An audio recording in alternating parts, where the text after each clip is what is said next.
I'm one of a kind, there ain't no one like me.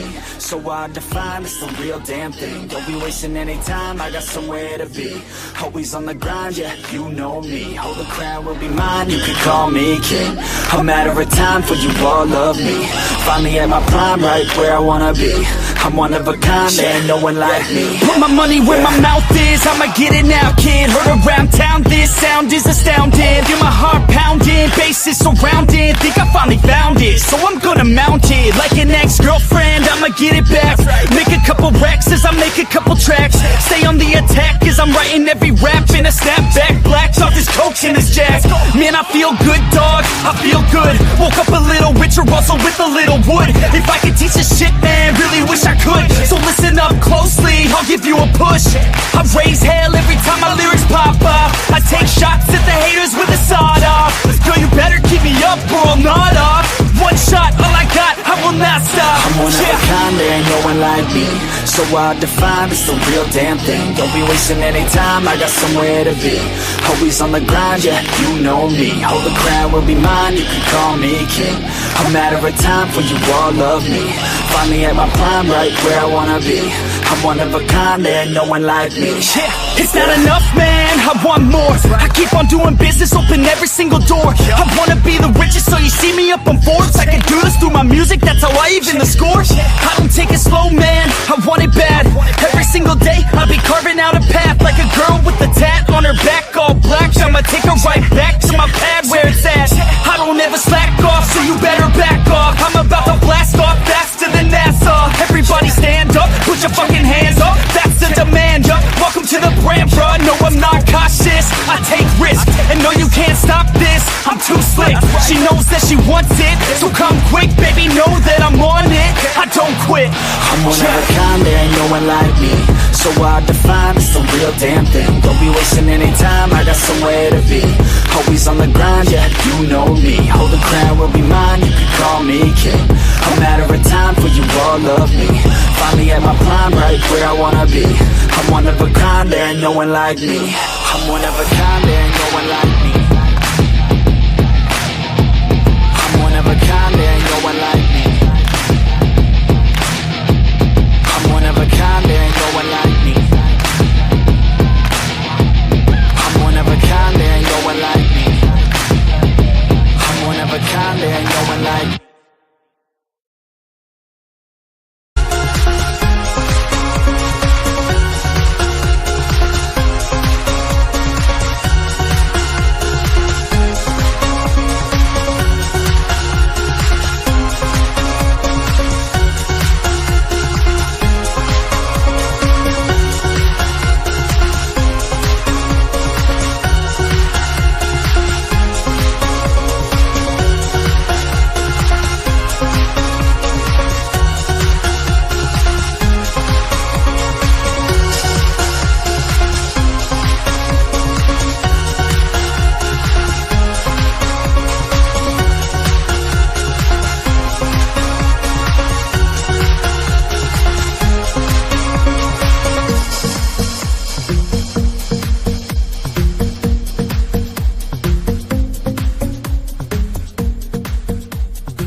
I work blind, got vision I don't need to see. I'm picking mind over matter, I believe in me. I need to find more hours in the day to breathe. Need to find more power in the way I be. And when my mind turns sour with the painful scenes, I need to scream out loud, I can't stop me. I wanna be the greatest like Rocky. You know I leave them all hating like a hobby. I'm out here making moves like a lobby. And if you ain't with me, it's your loss. See, I got my mind on the facts, I'm a python, grab what I like real fast. Choke until I have everything I attack, everything that I lack, everything that I want, and I see, matter of fact.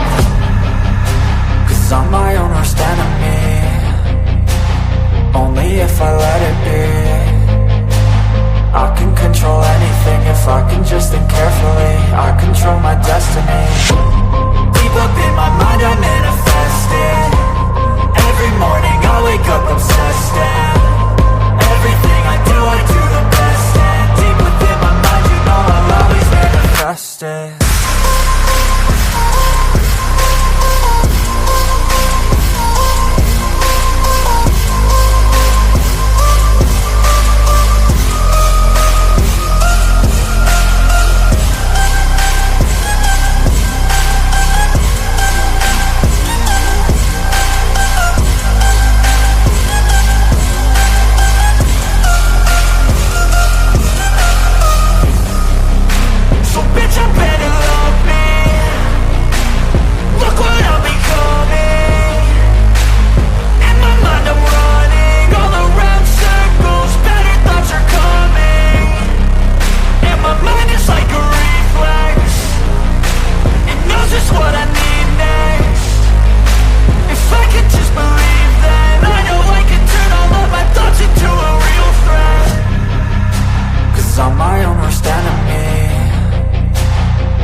me if I let it be.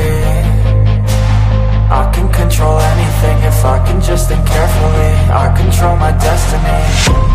Deep up in my mind I manifest it.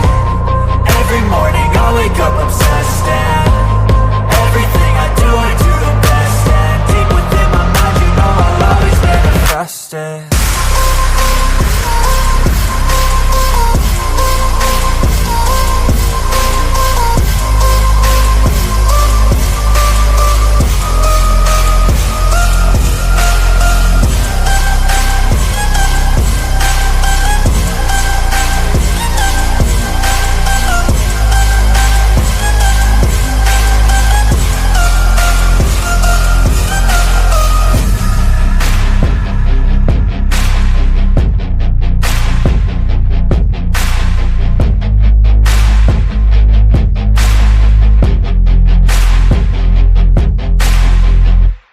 Hello and welcome to my MyMindoverYourMatter. My name is Rick.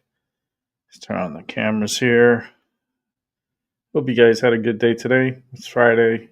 Should have had a good day today.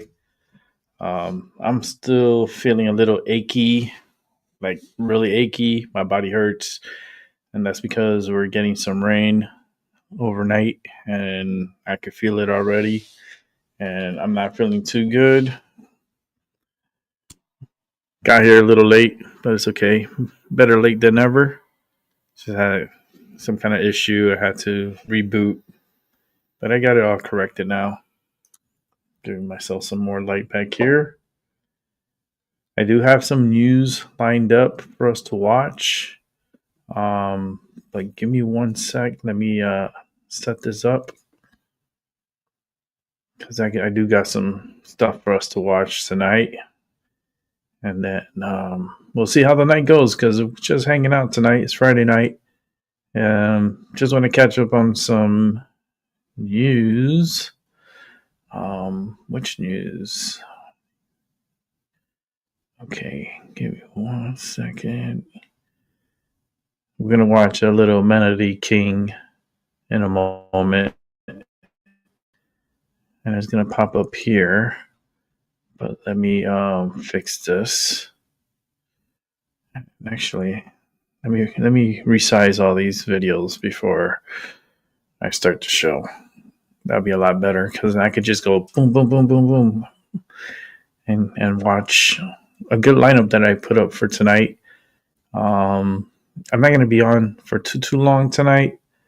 I am not feeling not too well. My neck is really hurting me. And my nerves is kind of driving me a little crazy. So just a little something to watch the news, see what the hell's going on in the world. I put a little collage together, and hope you guys enjoy. Just give me a sec, because I did pull out a couple of good ones. I don't know if we're going to have any add-ons. That's to be determined. Okay, I'm going to remove this one here.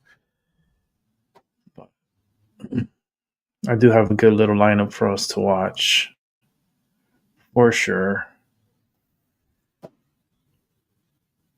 Okay, where am I? But how's your night going? How was your day? How was your week? Let me know in the chat. I'll be there in a moment, because I'm not looking at StreamYard right now. I'm trying to get all this put together here.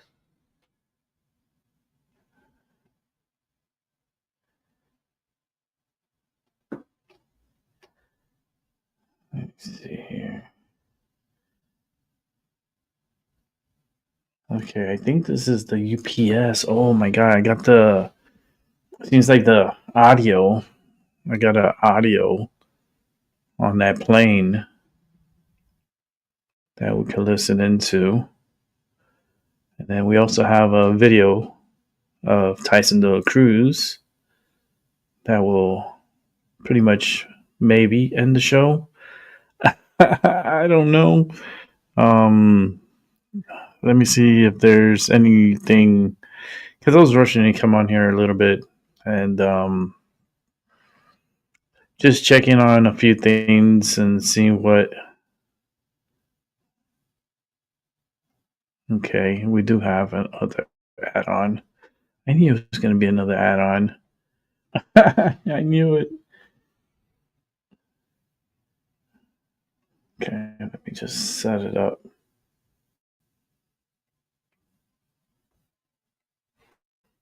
Okay. Resize it. We do got, like I said, I got a good lineup for us to watch. It may not be a long show, but it's going to be a great show. And I try to do my best on here to put out a good little lineup for us to watch.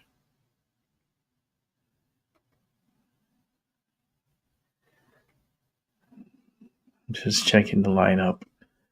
Okay, I like this lineup. All right, let me see if there's any breaking news. It's good to check to see if there's any breaking news. It is Friday. A lot of flights are being canceled. Dozens of flights are being canceled, like all over the country. So,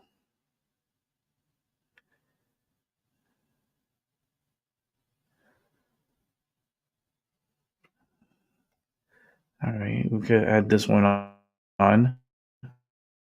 This is an add-on. I want to see what they say on that.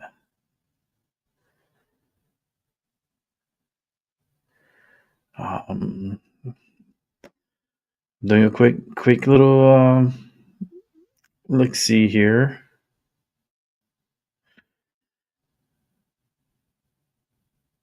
Oh.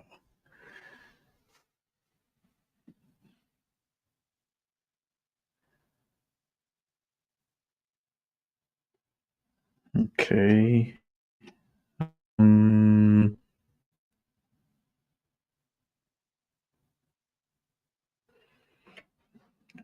Okay, the house. I'm just seeing if this is see what else we got here.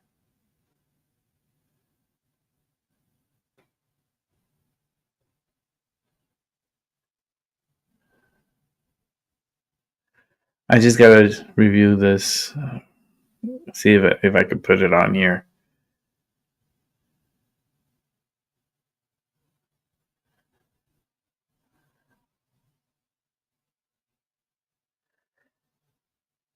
There's just a lot of crazy people in this world. That's for damn sure. But I gotta check to see if this video is safe.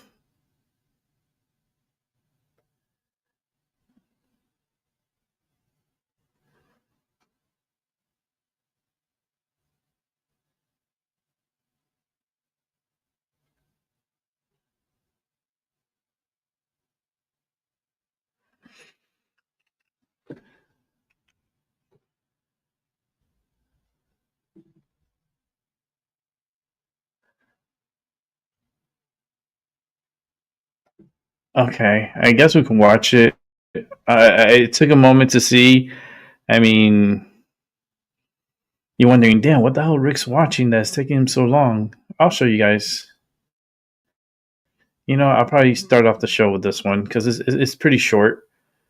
It caught my attention, you know, for sure. It caught my attention.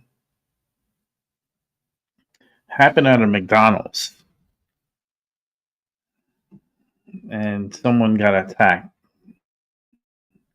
The manager got attacked inside of McDonald's. Not a good thing. That's for damn sure. Hey, LB, what's up? I just got back to StreamYard. I was in the setup world. I gotta make sure everything's all set up, and pretty much everything is. We got Tyson to the Cruise. Actually, no. I gotta set this one up.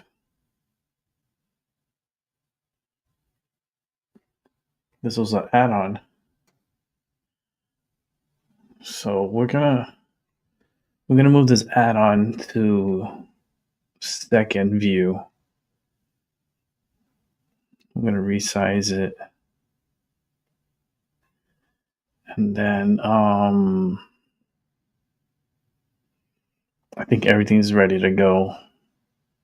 Computer's a little slow, but it's okay. All right. Good lineup. All right, guys. Here we go. The video that I was looking at, that it took me a moment because I had to review it. And it's viewers' discretion is advised. Okay. And it's a warning. It's very disturbing. So let's take a look at what this is about and what I was watching. Pretty crazy, man. Crazy world we're living in. That's what I'm sure. Let's go ahead and set this up.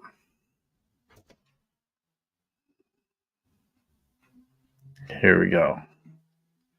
Enjoy.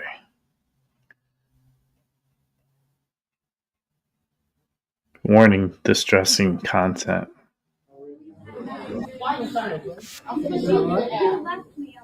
I didn't leave. Who left? Young lady? Ma'am, please. Miss Cashier. You were made, ma'am. You a liar. Now you lying. But I'm glad I'm recording you for the lie. You're not gonna, no, you're not gonna.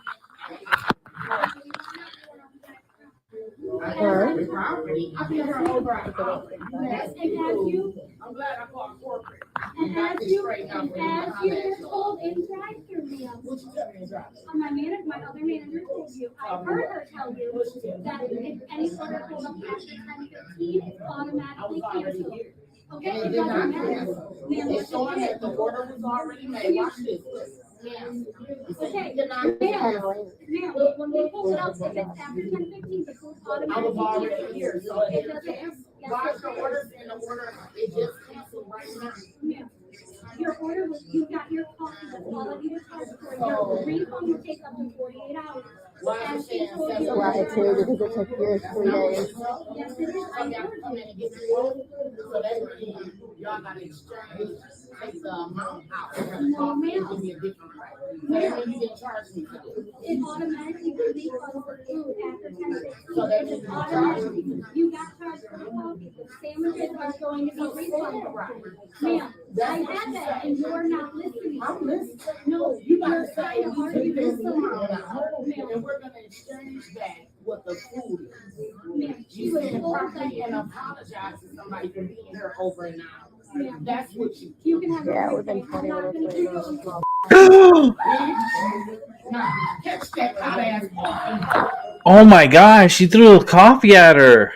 Oh my god, we gotta watch that again. You see? That's what I said. That's what I was like. It's crazy. Give me a second. Look. That's what you can have. Yeah, we've been 20 minutes Look, late. she walks away and she threw the hot coffee at the McDonald's employee. You know how hot that coffee is? That's like super fucking hot coffee. And this customer threw a cup, a large cup, not like a small cup, not a medium cup, the large cup of coffee, hot coffee, at the employee. And got her right on the arm too. I'm hoping that this person get arrested. That's really uncalled for, and the book should be thrown at her. So let's keep it moving. Let's see what Trump has to say here in this video. The Senate has had multiple votes going on throughout the day, but the main one, I want to put this up on your screen, is what we now know, that the Senate did Bitch vote would throw for the coffee at me like that. I'll fuck her up. ultimately failing at the beginning of this hour. And so if you're not familiar with what we're talking about here, today, the Senate was voting on whether or not to advance the Shutdown Fairness Act. This was a bill that was put forth by GOP Senator Ron Johnson. The current version of the legislation would pay federal employees who have continued to work throughout this shutdown But Johnson has an amendment that would also pay furloughed workers. The motion to proceed needed 60 votes to ultimately succeed. Johnson noted that major unions representing federal employees also supported this legislation. But about 10 to 15 or so minutes ago, we watched as that ultimately failed. The Senate did not reach the 60 vote threshold needed to advance that. The vote ended with a 53 voting in favor and 43 voting against it. 3 Democrats did vote for this bill. It's important to note. Senators John Ossoff and Raphael Warnock of Georgia, both senators from Georgia, as well as Senator Bay Lujan of New Mexico. A procedural vote on the bill on October 23rd, a few weeks ago, also failed, with 3 Democrats joining Republicans to advance it. So let's make sure we brought you that update here on Live Now from Fox. Let's continue listening in to the action there on the Senate floor with the Senator Bill Cassidy still speaking at this point.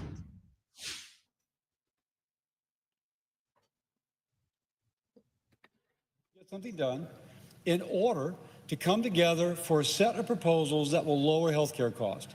And both as a member of the committee, we both serve on Senate Finance, as well as the chairman of the Help Committee, it is my intent to do that. We've got to do that. But this can work this year for Americans who are going to be on the exchanges, and that's my hope. With that, I yield. Thank you.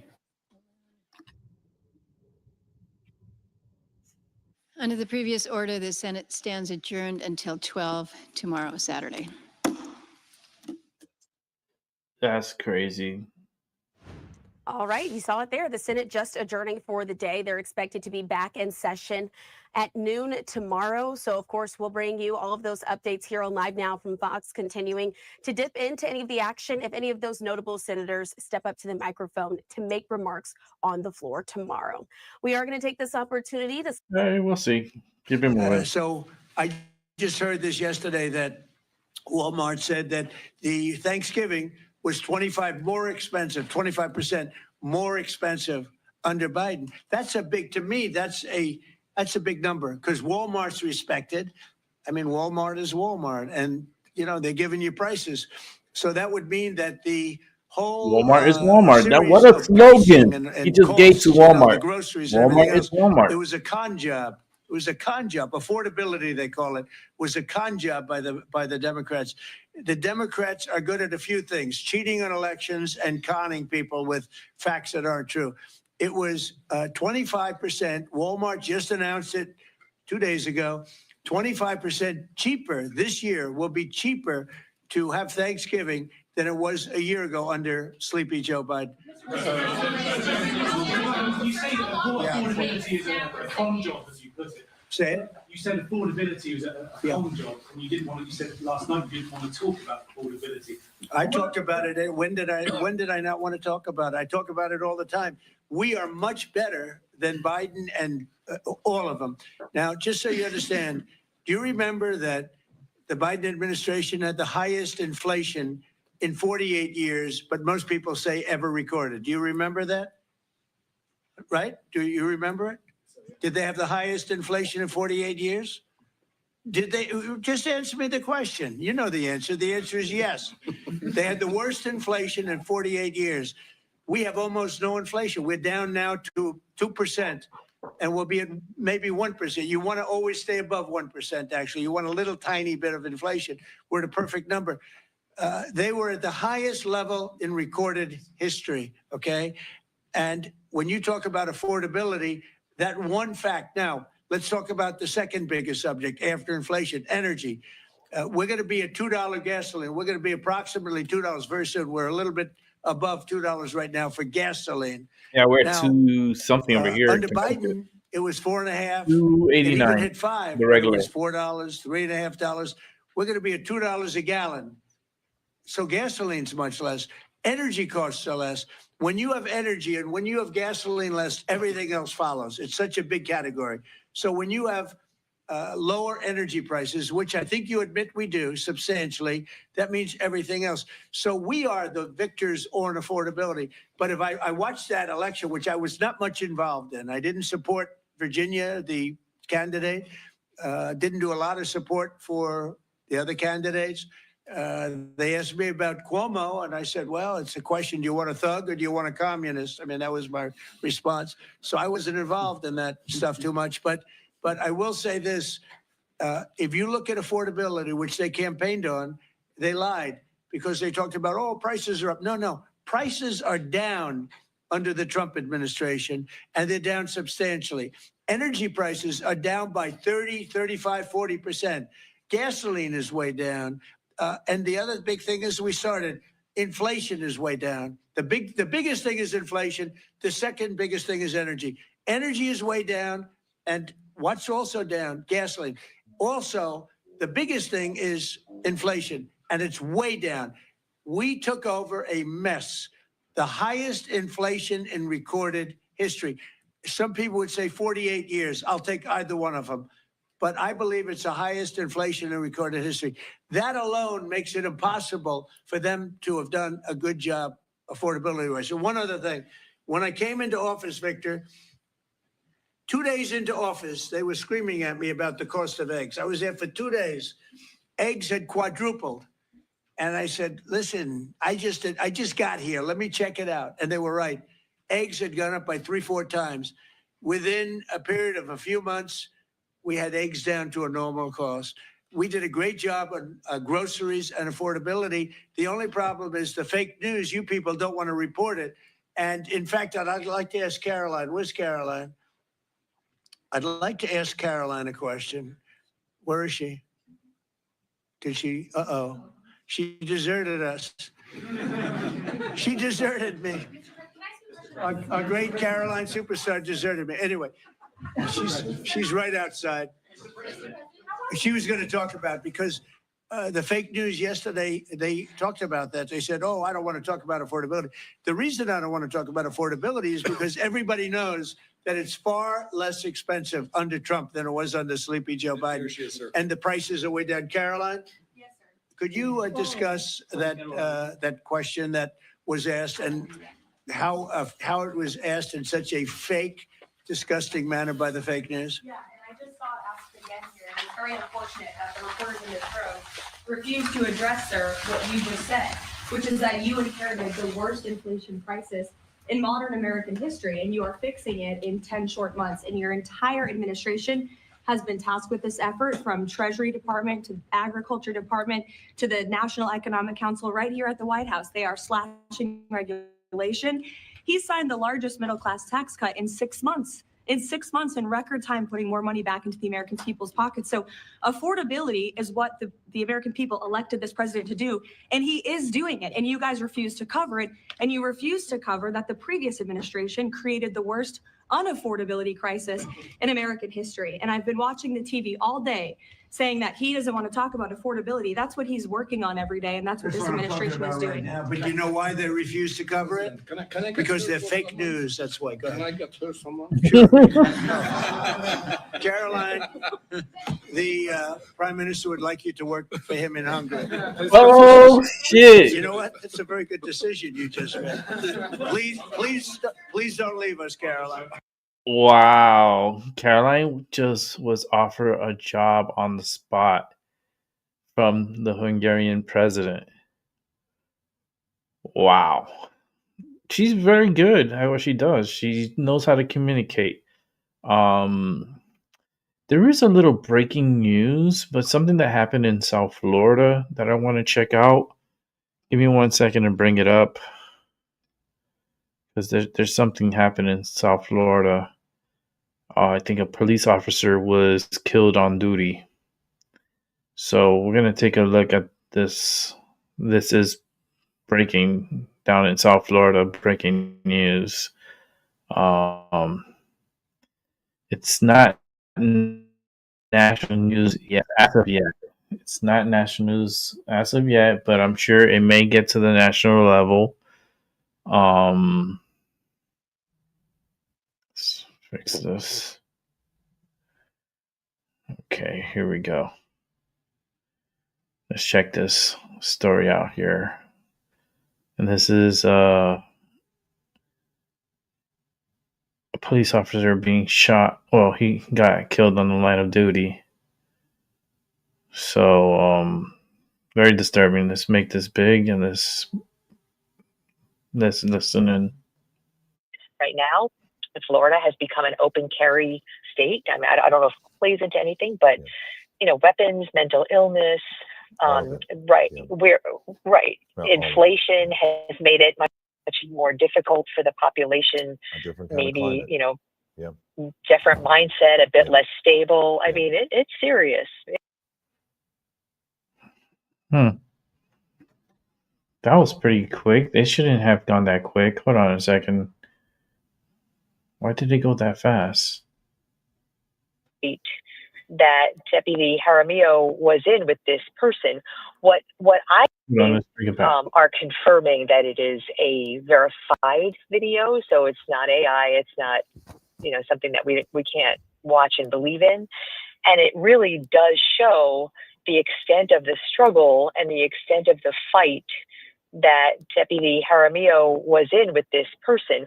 What I'm not really clear on, and maybe someone else maybe, I'm not clear on how the person looking for retribution knew where to find this deputy, knew that the deputy was at this accident scene.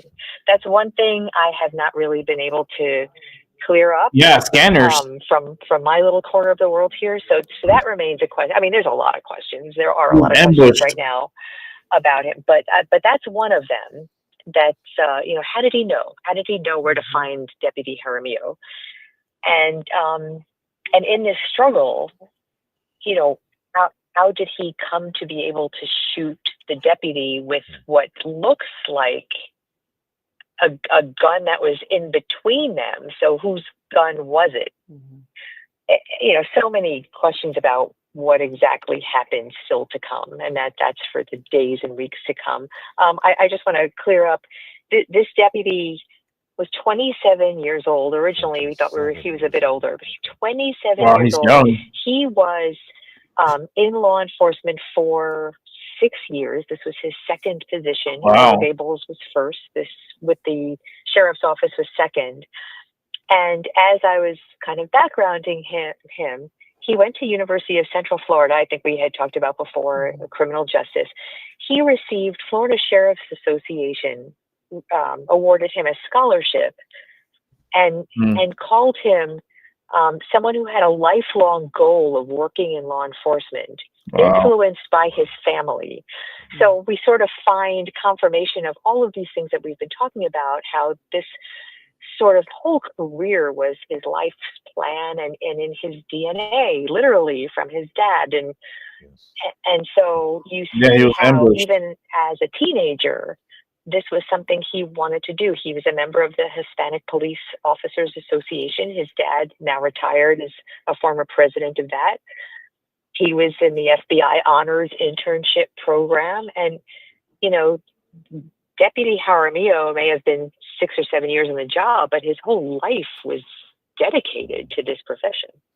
Glenna, if in fact this is a case of retribution, perhaps that speaks to what Stedman Stahl, the president of the PBA, talked about. There's something going on out there that isn't good for law enforcement, but there's something going on out there as it relates to people retaliating against officers.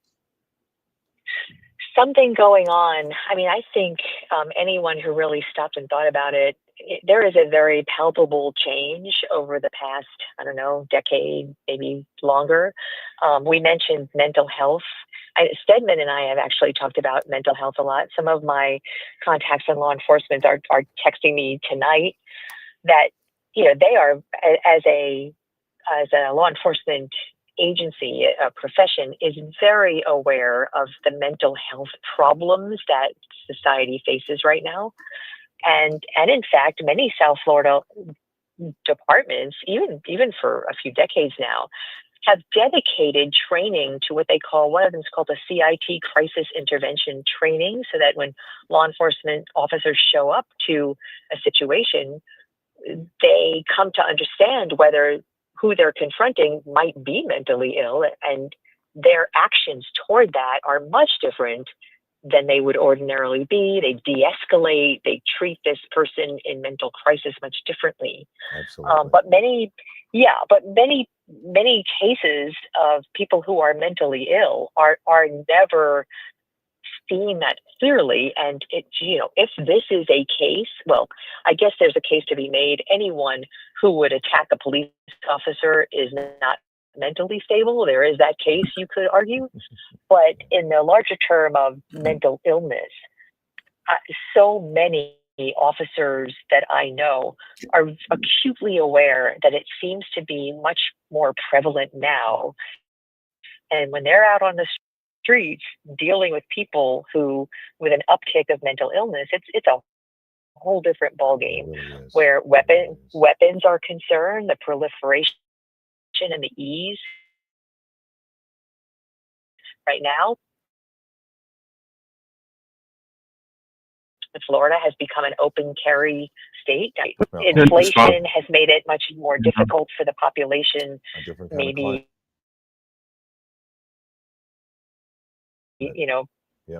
different mindset. No, but this is a revenge.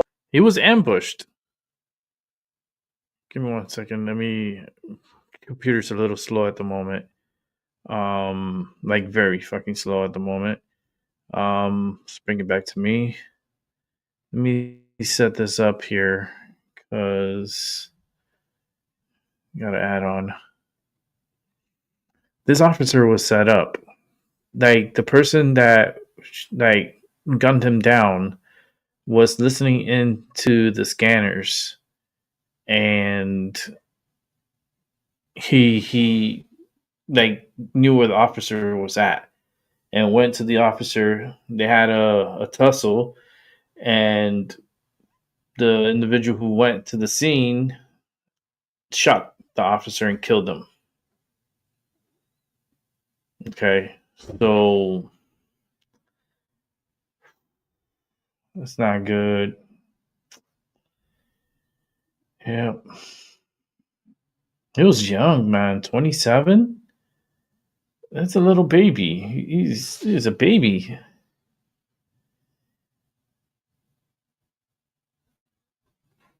Wow. And this happened just like an hour ago. It's like breaking news right now.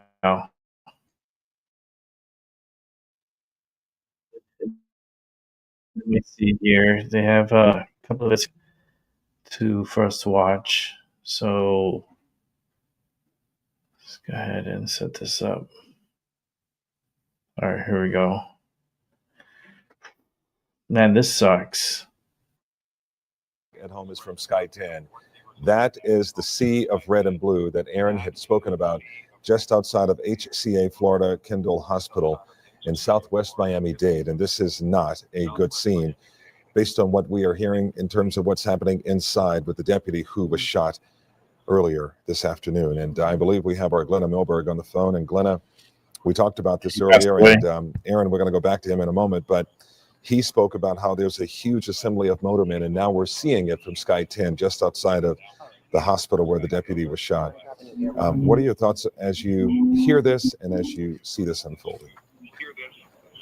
I think we can predict the next movements of what's coming, and we have not reported the status of the officer and his health and his condition at the moment. So it's going to be really difficult, frankly, to talk about what appears to be happening. Yeah. And the procession that is gathering, the officers, the number of officers, but also who, and an honor guard, a processional, I think we all see what they are preparing for. Yeah. For some trip over to the medical. My apologies that I'm finding it really difficult to talk about this, because I really believe that the sheriff should be the one to face the public first. And we all are so respectful of that, but it's hard to ignore what we are looking at. Yeah, we agree. And we're our Aaron Maven, Glenna, he's writing in our, in our work chat that the public information officer just let them know that they will be coming out in a few moments to give an update. So we're assuming here in the next couple of moments, based on this picture that we're looking at right now live, Sky 10, that they will be coming out to address the media and let us know what's happened and what's happened to the officer. But Glenna, until that happens, I think we can still talk about what we know in terms of your sources, which clearly this officer was in a confrontation, some sort of altercation, and was shot. It appears, based on your information too, from what you told us earlier, that he was ambushed. And if that is the case, then he may have never had a chance. Well, yes. An ambush is a word that more than a couple of people have used with me, and we kind of fleshed this out a little earlier. And for anyone just joining us, I want to talk about what ambush means to us at the moment, is that this was a very targeted approach to this one officer, that this was intentional with this officer. And the two people involved, what we've kind of learned, and we're seeing bits and pieces of videos coming through that eventually we will make public, again, out of respect for the family and for the sheriff eventually. And that's why this is all kind of unfolding and we're all doing this together real time. So this person who approached this officer in an ambush had a beef with him, apparently because of some prior call that they were involved in. That this officer was called to another unrelated scene, not today, in the past, and was handling this call. The person who ambushed him today had a problem with that, had a beef with that, and ambushed this officer in retaliation, apparently. The scuffle that they had, there was a fight. You heard that there was an argument. Witnesses heard an argument. There was an argument. There was a scuffle between these two. The shot went off while these two, the shooter and the officer, were in a fight, entangled in a fight, is when he was shot. So right now, one of the questions will be, was he shot with his own service revolver? That is a question we have. Did this man get a hold of it somehow? We will, that gunman is now dead. The shooter, I should say, is now dead. He took his own life. With which gun, we don't know. And then the second person involved, and his involvement, we're still not cleared out, in custody.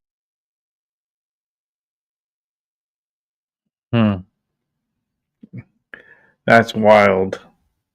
That's wild. There is a live feed that I could tap into, because there's a procession going on right now. Let me see if I can bring it up. Give me a second. Let me see if I can bring this up. Wow, that's so tragic, man. Yeah, ambush. He was in, I guess, a scuffle, and he killed the officer, and then he killed himself. How does that make any sense? Unless they were in a relationship. I don't know. I mean,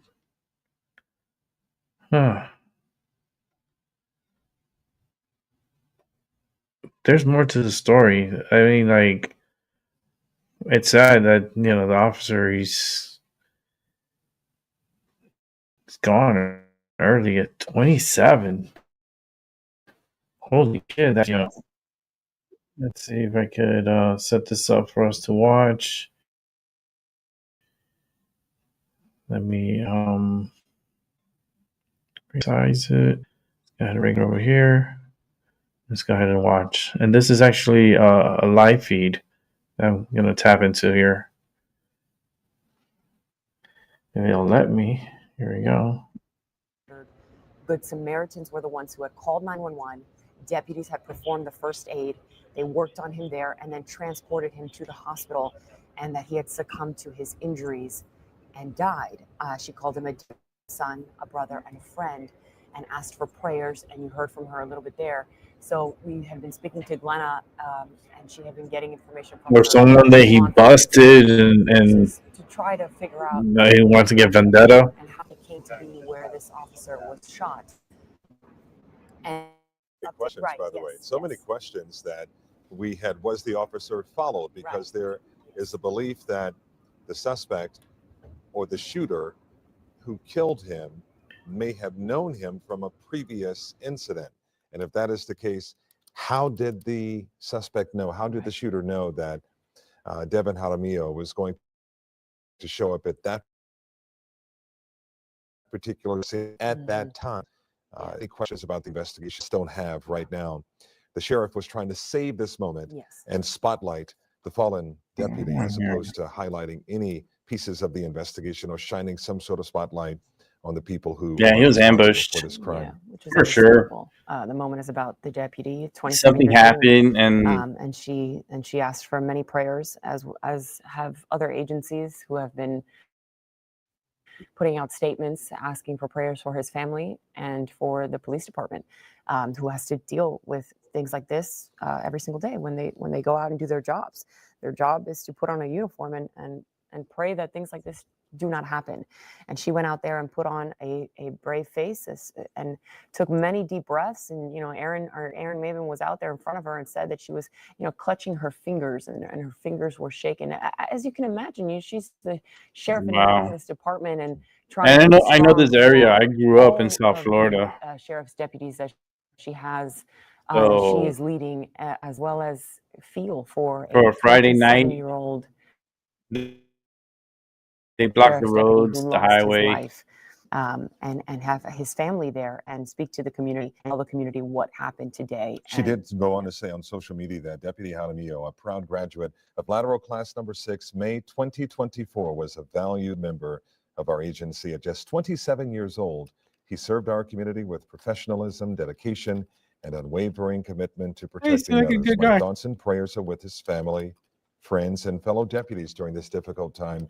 Deputy Jaramillo's legacy of integrity, compassion, and courage will continue to live on in the hearts of all who had the privilege of knowing and serving alongside him. The words of the sheriff on her social media page. They're getting very close to the Ryder Trauma Center or the medical examiner's office where this procession will come to an end. And it will be they go from the another, you have to go to the formal medical examiner. ceremony as the body of Deputy Devin Jaramillo will be taken out of that ambulance and taken into the medical examiner's office.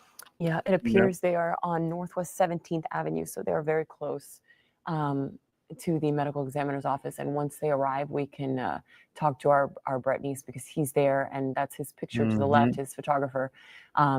He's right there. Yeah, they have to receive examine the ambulance. It body looks and like stuff they might be and arriving. document everything. Brett, just sort of set the scene for us right now, obviously, as your They scene release is the spotlight fluids, where Deputy Jaramillo will come all to that us to the stuff. medical examiner's office. Yes, they just exited at 8:36, and so they will be arriving here within just a couple of minutes. The stage is set, and everyone is in place to honor Deputy Jaramillo as best as they can. I mean, there is, as I've said, over 200 uniformed officers here on this road. Right here in front Wow, of that's the medical live examiner's too. office. There This are is live. dozens of police cars all lit up in red and blue. Wow, ready happened to early. receive the fallen deputy, and Oh, it's the gonna mayor be of a hard Miami-Dade County night. also here. Daniela Levine Cava, she is on the other side Friday of the road, night too. right there Damn, at that the entrance sucks. to the driveway to the medical examiner's office. But this is the road where the ambulance will turn down. They have blocked it off, and They that got a moment big will be investigation to do too. coming within just a minute or two. We're gonna now be at this following point. up on this Somber investigation. moment, a very somber moment. And what we know about Extremely. Devin Jaramillo is that he's a graduate of the University of Central Florida, comes from a family of law enforcement.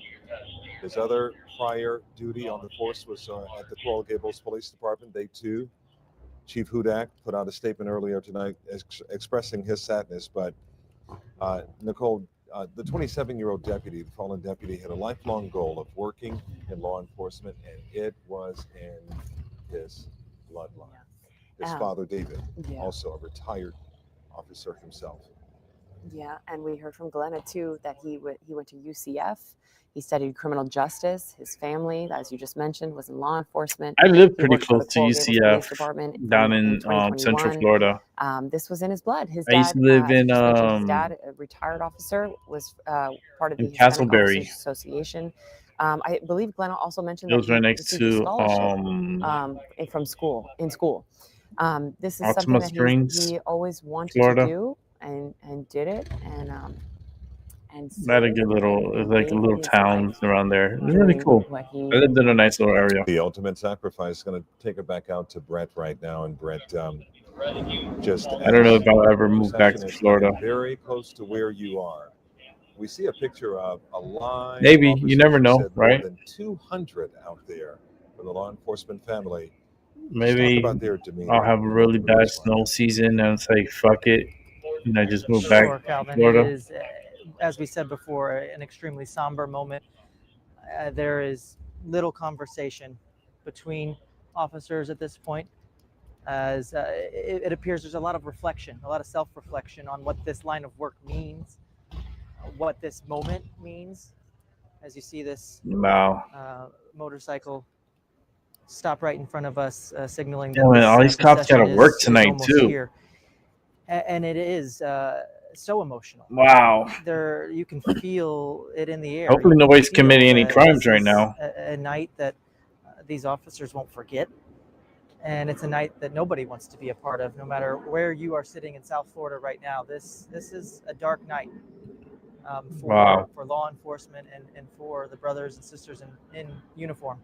And I That's believe I sad. hear some of the sirens off in the distance as they approach. No matter what, you turn know, on to this 10th officer Avenue here, right died in front of the medical examiner's office, wearing the uniform. with police departments and from all across South he was Florida. he was City working. of Miami Police, City of Miami He got Fire ambushed. Rescue, Miami-Dade Sheriff's Office, of course, FWC, And the Sunny person Isles who Beach, ambushed him and killed him Miami Beach, ended up killing himself. Any law enforcement officer, He committed any suicide. department So within South Florida that he, has an officer that is able took to be himself here right out. now, So it appears sucks. that is the case. Brett, are you only as they honor. Because now they got to investigate, or are you also like, seeing what happened, what led to this. I see a number of officers, fire rescue, and then there's actually a parking garage right here next to the hospital for Miami-Dade College, and there are a number of people that work here at the hospital. They are kind of looking out from an upper floor and looking down on this moment and taking it in as well. So it is both. And as this approaches, the officers here have been just called to attention, and Deputy Harry Mio is arriving right now.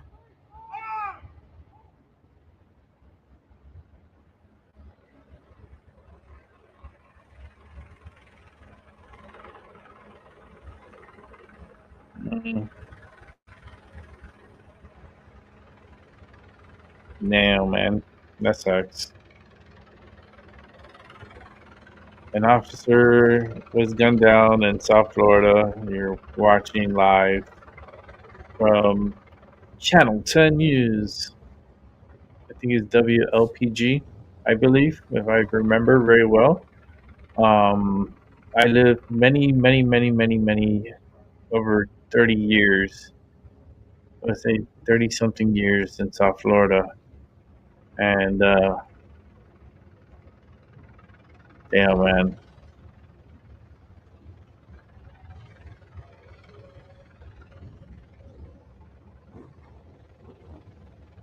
Now they got to do, take the body in. They take the body in. The doctor's already there. It's an early night. It's only 8:34. That's the night just started. I just like I used to work in the hospital, so I kind of know.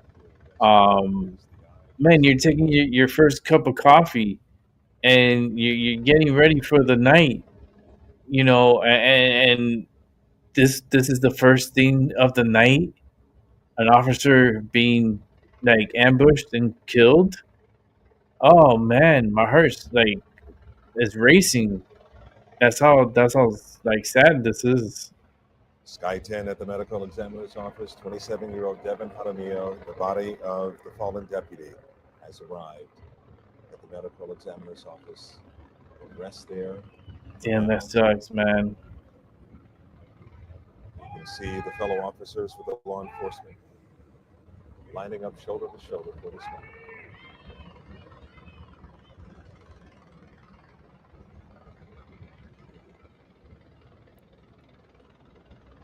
Yeah, we got an officer got ambushed down in South Florida and Kendall. I know the area. I never lived in Kendall. I used to go to Kendall. I used to eat many restaurants in Kendall. I used to go to this tropical park that's in Kendall. They used to have a what was it called? The name of in the wintertime they have this enchanted forest. I think it's called. It's a winter event, a Christmas event that they have every year for the holidays, and this is really sad. You know, a young officer, man, 27. He was just 27 years old.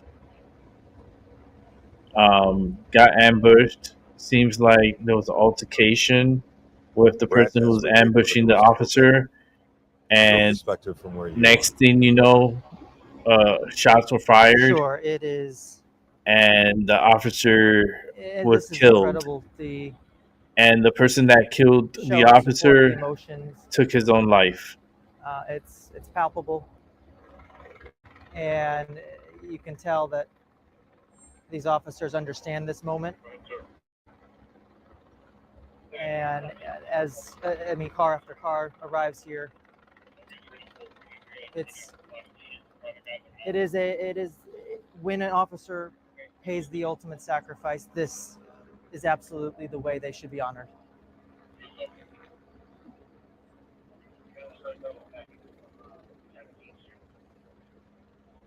Yeah, I would think they would pull into like an At this point, unloading there is, area. if I had to guess, well over 300 officers now. They From gotta all they gotta departments, maneuver that fire rescue ambulance. as well, FWC, different teams as well. The special response team with the Miami-Dade Sheriff's Office is also here. Cars with markings signaling what department they are a part of, unmarked cars as well. As you see, car after car with the red and blue flashing, one after another, arrive here. Yes, they're gonna offload him right there, I believe. I mean, how they have to? I was thinking, how are they gonna offload him? Because don't they have to go to like an unloading area? Or are they just gonna unload him right 300 there? police officers, you say, standing in formation and saluting as the car and the ambulance. Yeah, I guess they're gonna motorman. do it there. Yeah, you see the doors are opening. So Exactly, and now the organization of this moment continues to. When you have this many people in one place, it takes a moment to make sure everybody is in place, so that. and this is unrehearsed. They don't rehearse the this. rightful way. You know, That this it is on the that fly. no detail is left overlooked. It is a very detail-oriented moment with this many cars, this many officers, this many people coming together in a very dark moment, a very Like sad. dark night here in South Florida. Yeah. This will reach. It should reach national news. I'm monitoring. I don't see it national yet. Um,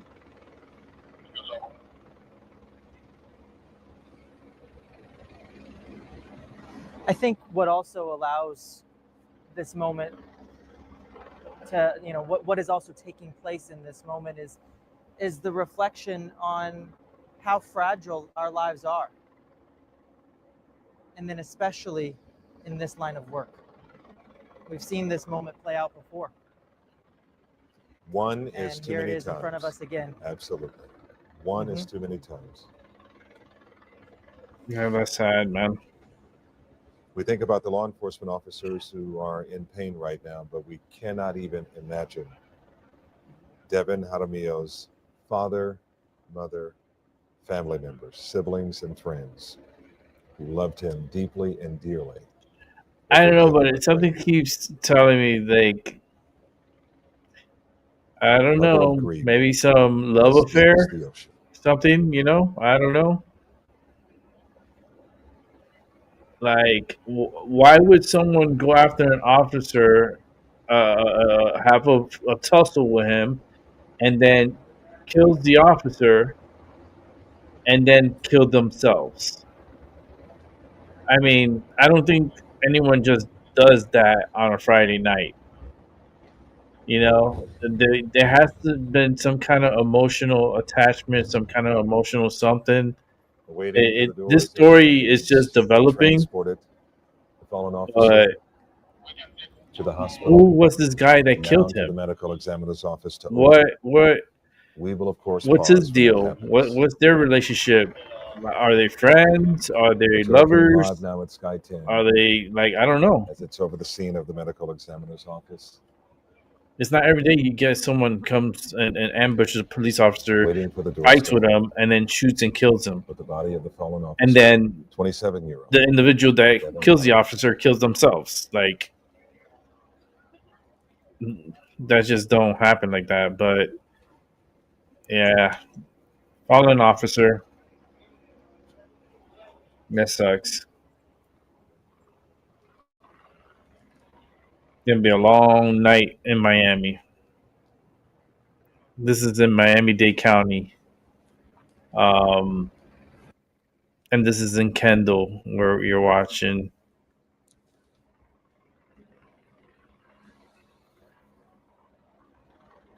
At least they draped his body with the American flag. So damn, man, that sucks. It's a horrible feeling, man. I'm pretty sure the parents are devastated right now. The mother and the father, the siblings. Like, it seems like he wasn't a married individual. Seems like he was a bachelor. Maybe that's what I'm saying. I don't know if this is a revenge or like a love triangle type of thing, or like what would make someone go up to an officer, like have a fight with him, and then shoot him, like follow him because he was listening to the scanner. So he knew where this officer was gonna be at and went and did this.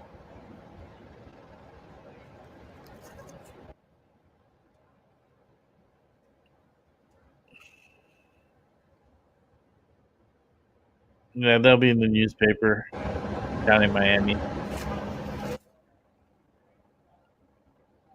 I don't know if it will touch national. It should. It's Friday night. I haven't noticed anything national yet. Let me see. a son, a brother, and the sheriff says, a friend. Just heartbreaking. It's hard to even imagine what is going through their minds when we're watching it from the screen. They know him. They work with him. They're in his life, they were in his life. I imagine that is indescribable pain. When he began his shift this morning, he thought that he was going to return home. Like every officer. But just after 4 o'clock, the call came that there was some sort of altercation and confrontation, and it led to the death of this young deputy at 27 years old.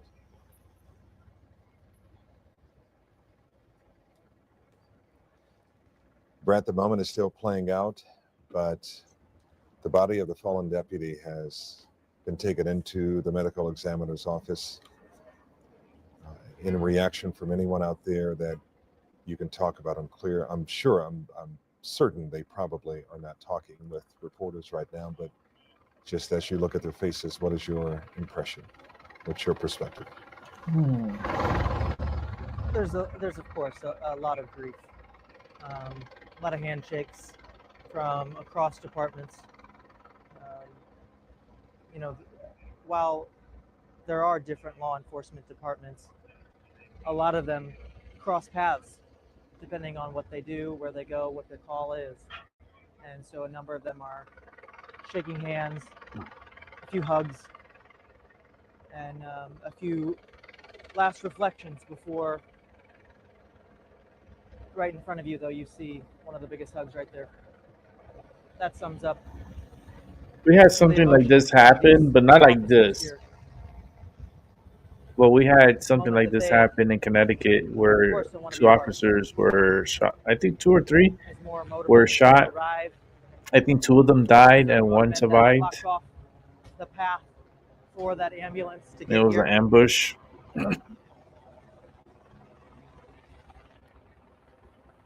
But a lot of grief, a lot of reflection.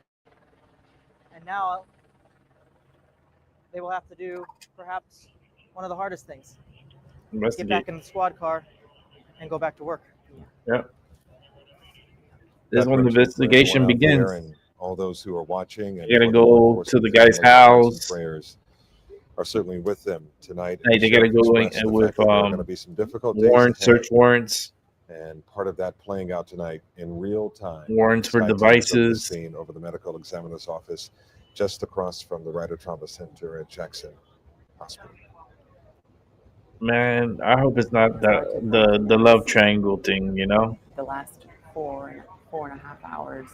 like they It got. started as He knew where he was gonna be because he had a radio or an officer something. responding to a traffic accident from daylight to nighttime, and learning that his life was taken after struggling with a suspect, and his life was taken. The body cam I is believe we gonna be have crazy Brent, on and, this maybe do we story. You have, know that, Glenna right? with us right now, or no? If I get the body cam, Okay. I will definitely show it. So, Brad, from the moment that you arrived and what you're seeing right now, just give us some perspective on that. Sure. So just a couple of hours ago, this street was a normal street, empty, right? And the only traffic that you would see on this street is somebody that was going to Jackson Memorial Hospital. But then a couple of hours ago, one by one, the officers showed up and they lined this road in this overwhelming show of support. It's overwhelming to be here in this moment and to see this unfold in front of you.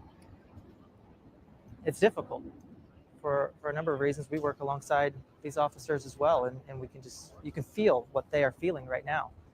Their coworker, their friend, their brother, paying the ultimate sacrifice, and seeing this many officers, this many departments show up. That just shows you the strength of the law enforcement community, the bond that they have, and then of course fire rescue and other first responders showing up as well to show their support, to pay their respects, offer their condolences in a time that is very difficult. It's very difficult for all of these uniformed men and women to be a part of this. And Brett, I want to. Of course, the mayor of, yes. Go ahead. Finish. Go ahead. Well, the mayor of Miami-Dade County also showing up to show, her support as well. I think that was an important moment as well. But it's incredible to see this many different people within this community come together in this moment. Actually, something you said I wanted to mention, I wanted to bring in Glenna, something you said about just, an hour or so ago, that street being just a regular street. We were talking to her about, Glenna, we were talking to you about the highway and the picture of what it looked like when the ambulance was on its way to the medical examiner's office and what that picture looked like. And just Brett saying that, it struck me because just this afternoon, it was just a regular street on 128th Street and 122nd Avenue, one call to the next. I mean, this young man loses his life, and I don't know, I guess maybe just the whole days, the way this played out, and seeing his casket come out with the flag, it's very emotional and it's very sad.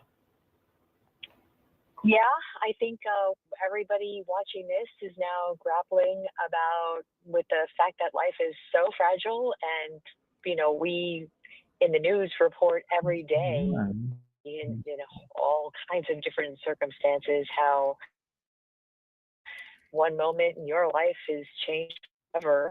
See that on a daily basis. Force it certainly sees that on a daily basis, and it struck me as we're watching this very precision ceremony playing out that recognize they pulled this together in a moment's notice. They were ready to do this at word that the deputy had passed. I think we're watching what is a sort of military style world. I mean, I say that in that this is a very prescribed. Law enforcement has rules that they follow and hierarchies that they follow.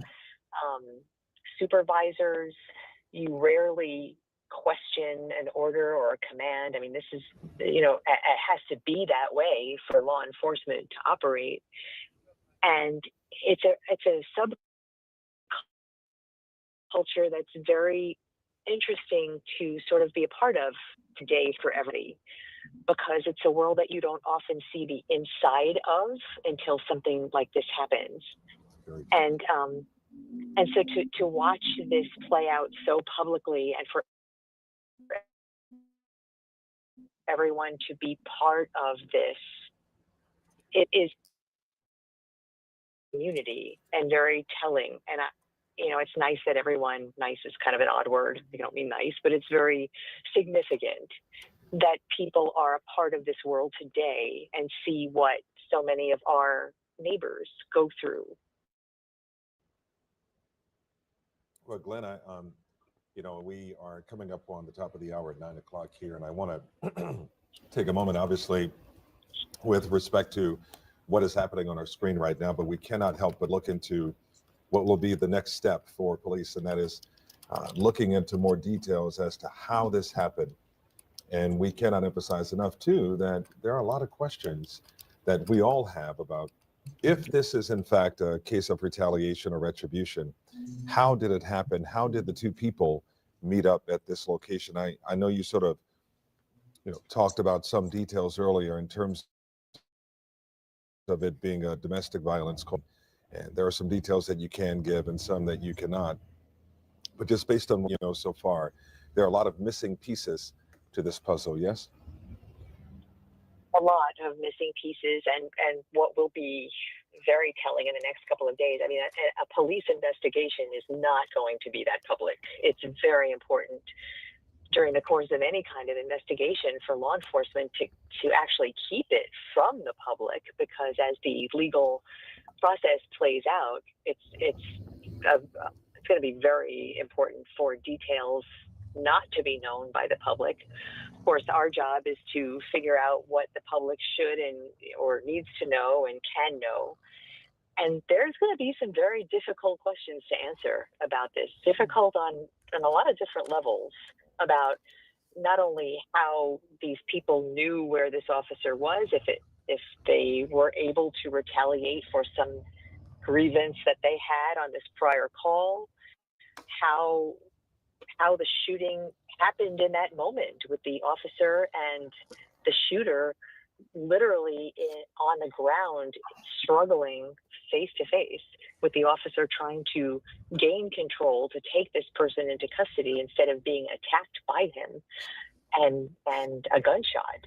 And so those are going to be really difficult questions and maybe very difficult facts to come out.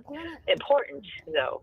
Very important. Glenna, do you think that, I don't know if this would, but do you think this would lead to maybe changes of, I asked you earlier about, one person being called to a traffic accident, like is that protocol, only one officer? You think this would lead to changes now? Instead of one officer, they always go as a pair, because you never know what happens when you respond to just whatever the call may be.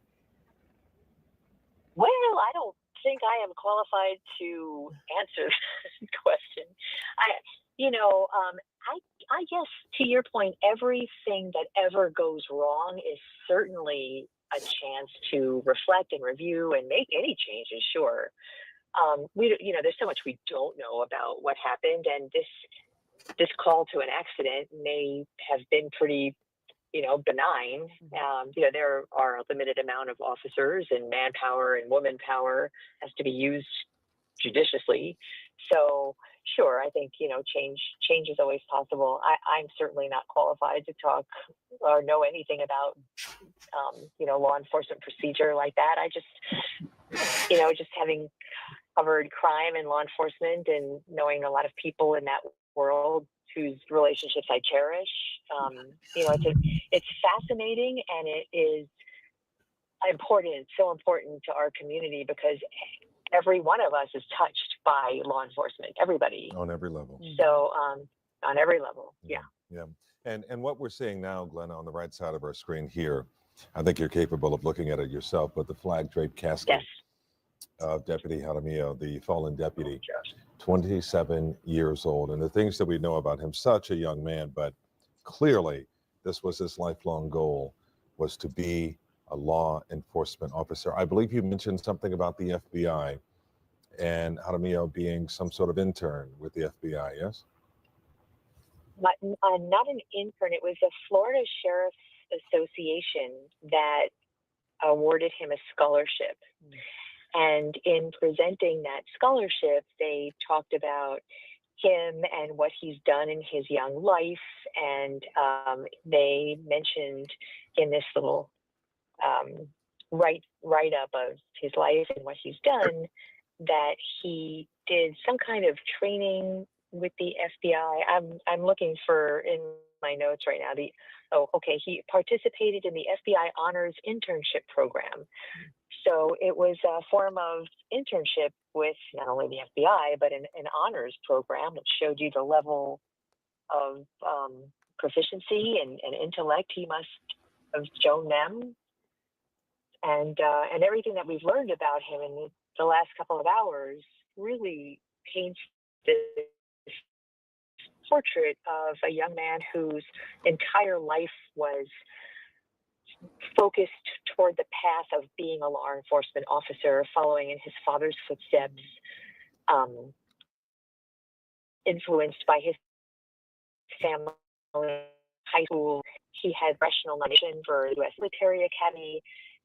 He's high school. He was a teenager. So, right now on that flag-draped gurney, I mean, look at all the people who have come to watch this 27-year-old.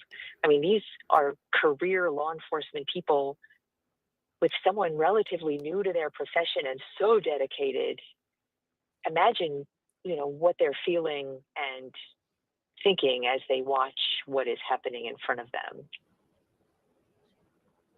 Glenna, and his father, as you said, following his father's footsteps, I'm sure his father, this goes without saying, but so proud of his son. I mean, going to college and wanting to continue on in family tradition and law enforcement, and such a young officer too, right? I mean, 27 years old, and he had started in Coral Gables in 2021, so even younger, correct? It seems to be his first job, yes, at 21. So that was just a few years there, and then at 23 with the Miami-Dade Sheriff's department. Well, in 23, it was Miami-Dade Police Department. It's just become in January the Miami-Dade Sheriff's Department. But those two jobs have been his career, it seems like, at 27 years old. And he was determined and committed to that career. Glenna, we're going to be wrapping it up here, top of the hour. We're going to begin our 9 o'clock newscast. We certainly thank you for your perspective. But tonight, a tragedy in South Florida. A Miami-Dade deputy shot and killed in the line of duty. And tonight, we're learning more about the fallen member of law enforcement. What happened to our deputy is not okay. He gave the ultimate sacrifice. Well, this is a photo of the fallen deputy, Devin Aramillo. He was only 27 years old. And here is video of the police procession that happened 1 hour ago. Law enforcement escorting his body to the medical examiner's office. And just before the procession, this site earlier this evening, a line of law enforcement vehicles showing the support from colleagues near HCA Florida Kendall Hospital. And officers and deputies were seen outside of that hospital praying for their colleague. And flags and ladders were raised earlier tonight to honor the deputy, Devin Aramillo. Our team coverage begins right now with Local 10's Brett Neese. He is live at the medical examiner's office where the deputy's body just arrived tonight. Brett. Hey, we went straight to the news. 9 o'clock news, South Florida. Incredible moment, an incredible Channel 10. Here outside the medical examiner's office. Over 200, maybe 300 officers lining this roadway up and down here. You see some of the flashing blue and red here behind me as the procession has wrapped up, and a number of these officers are going back to work. That's the hardest part about all of this. That is the ambulance, though, you are looking at behind the medical examiner's office of where Deputy Aramillo's body was brought here. There is a huge group of sheriff's deputies behind the medical examiner's office building right now. I'm looking at them as they huddle, gather together. I wonder how many shots. Share in this moment of grief. But this happened very quickly. They were able to put this together very quickly. They shut down a number of roads. It took about 30 to 35 minutes to come from HCA Kendall to this spot here. You can see the massive American flag that the deputy's body passed underneath just a few moments ago and came here to the medical examiner's office. And this procession ended in such a moment, such a powerful moment, a somber moment at that, with a number of people here showing their support and departments from all across South Florida showing their support as well. And I believe I see the mayor of Miami-Dade County right now hugging a sheriff's deputy right there. That is Daniela Levine Cava hugging that sheriff's deputy. I saw that sheriff's deputy in particular hugging a number of his coworkers here once he arrived. And the hugs, the handshakes, they are plentiful. They are ones that nobody wants to give, but you have to give in a moment like this, as this fallen deputy's body that's crazy, man. to the medical examiner's office. That's wild. This procession has ended just within the last few minutes. But When are they gonna get a quick little interview? What a powerful moment, and what a powerful show of support. I wonder if they're gonna interview her. All evening, we've been talking about how the silence was so strong. Probably not. Just the way the officers would line the streets and not say a word, but you could feel it. Absolutely, Nicole. I mean, to see 200 or so uniformed officers lining this roadway, a roadway that just a couple of hours ago was open to the public and was used as a normal roadway would be. But that moment and having that many people stand in unison and in silence, the only sound that you would hear was the radios that were on their hips of the different calls that were still continuing to be made. And that moment of grief was so palpable. You could feel it in the air, the tension and the sadness. At the end of the day, Nicole, it is extremely sad. The only word I can think of is sad. Right? Thank you so They're the undercovers officers. about the fallen deputy. And we're also getting more details about what led up to the deadly encounter, and Local 10 Samir FC continues our live team coverage now from Southwest Miami-Dade. Samir? Yeah, and Calvin and Nicole, I want to go ahead and show you ground zero for tonight in terms of this incident. This is along Southwest 128th Street near the intersection of Southwest 122nd Avenue. You can still see the investigation very much underway. If we pan on over and zoom on in to that corner where you can see a concentration of trucks, crime scene unit detectives out here on scene. This is where the officer involved shooting took place earlier today. You can see still very much several deputies remaining out here combing through evidence. Let's go ahead and show you video from the scene earlier today around 4 o'clock when we first arrived. You can see a swarm, just a sea of sheriff's deputy units on scene here just moments after that call came across about an officer Why is the police car that was like shot that? in the line of duty, Devin Hiramiro. You can see just many of them standing strong out here. Of course, Yeah, I it's a need to very see that body intense cam. moment, as we've been reporting all night and all day, especially Glenna Milberg giving some more Once I insight get the from body her cam, sources. I'll You know, show it. the deputy was responding to an unrelated call out here whenever two people showed up There's and definitely going to be apparently at a some body point cam on this targeted, one. ambushed the Not only the 27-year-old body deputy while cam, but he the was cruiser cam, working because out these here. vehicles, At they some have point, cameras. shots were fired. The 27-year-old They have was dashboard rushed to an cams. area hospital. So And of course, at that they point, have that rear is when camera and many front. of these deputies arrived to the scene. In terms of the suspects, again, believed to be two. We know one took their life out here following the officer involved shooting. And the second suspect said to have turned himself in, that according to Oh, so sources it's two suspects. telling our Glenna Milberg. But out here, one thing you could really grasp is just the seriousness, the nature of this What? incident from the number of So it's two deputies out here. Not suspects only that, that but you killed also the have officer, highway patrol out here and combing through then one and of them closing killed off himself. this area as crews were rushing that deputy. I know on our way What is here when going we were on the on? turnpike, one of the I need intersections some was more blocked off information. by a number of units, and then just seconds later, one of those ambulances rushing by, presumably carrying the deputy or transporting him to HCA Kendall, where he was receiving medical attention and sadly was pronounced dead. While we were out here, another thing we were able to capture that we talked a lot about was this moment whenever a deputy, along with several others, walked away from the crime scene back out here live.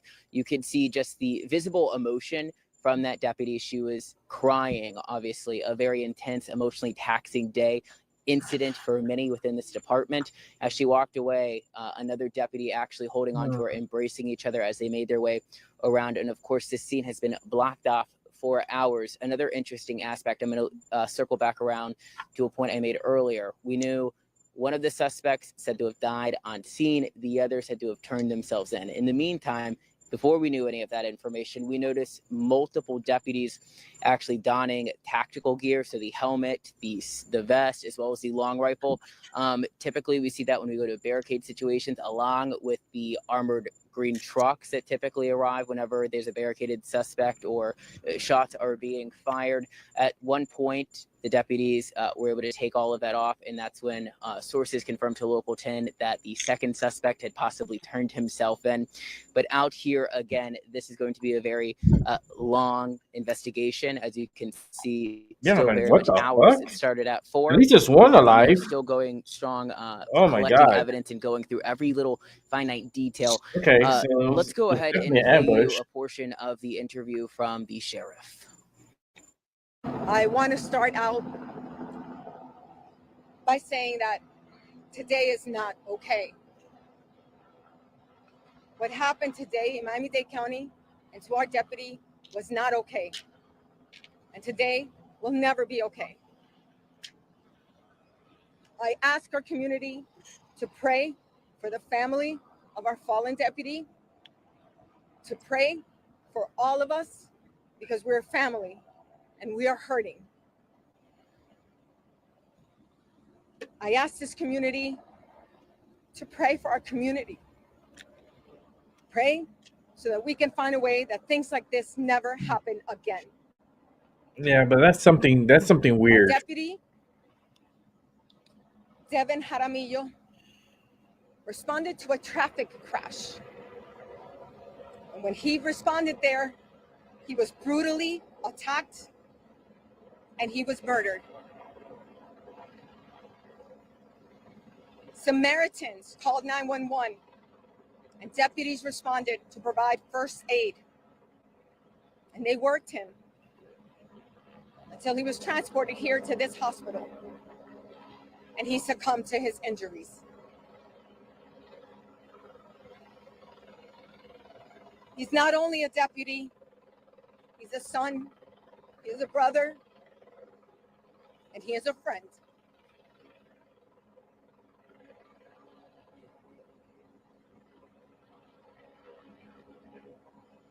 I want to thank all of our fellow law enforcement agencies that have stepped up today to help us, to support us, to send words of encouragement. The next few days are going to be very difficult for us, and we will still continue to make this county safe. But I remind you all, as my final word here, what happened to our deputy is not okay. He gave the ultimate sacrifice, his life, defending us, defending you. And we need to understand as a society and as a community that that is just unacceptable. We will not accept that ever.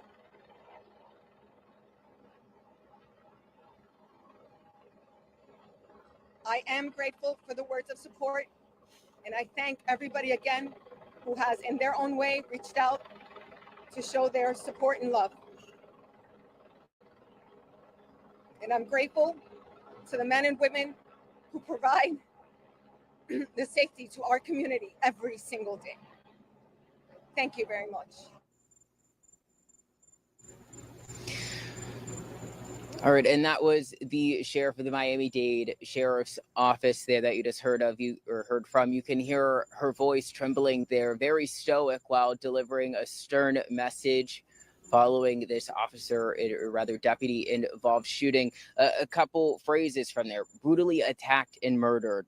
Wow. It's not okay. He defended you, so making it personal on that note to the community. This I is need someone to who see comes that from video, a law man. enforcement I family. need to see his who body cam. dedicated their life, of course, going to school and then going to work for another department, I believe, starting with the Miami-Dade Sheriff's Office back in 2024. Again, just 27 years old.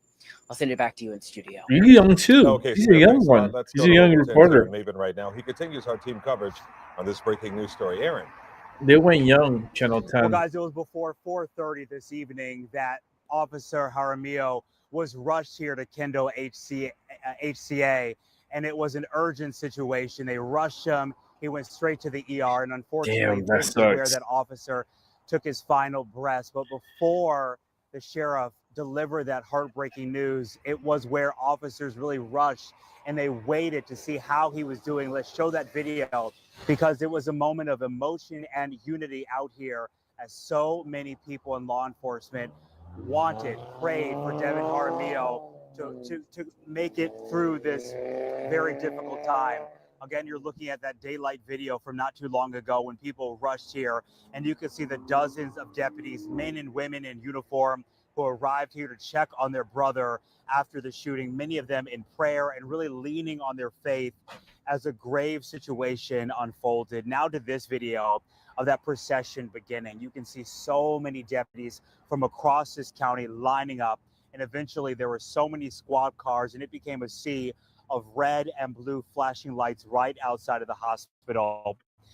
You can also see members of the Miami-Dade Fire Department attaching an American flag to ladders. This flag raising is also known as the Arch of Honor.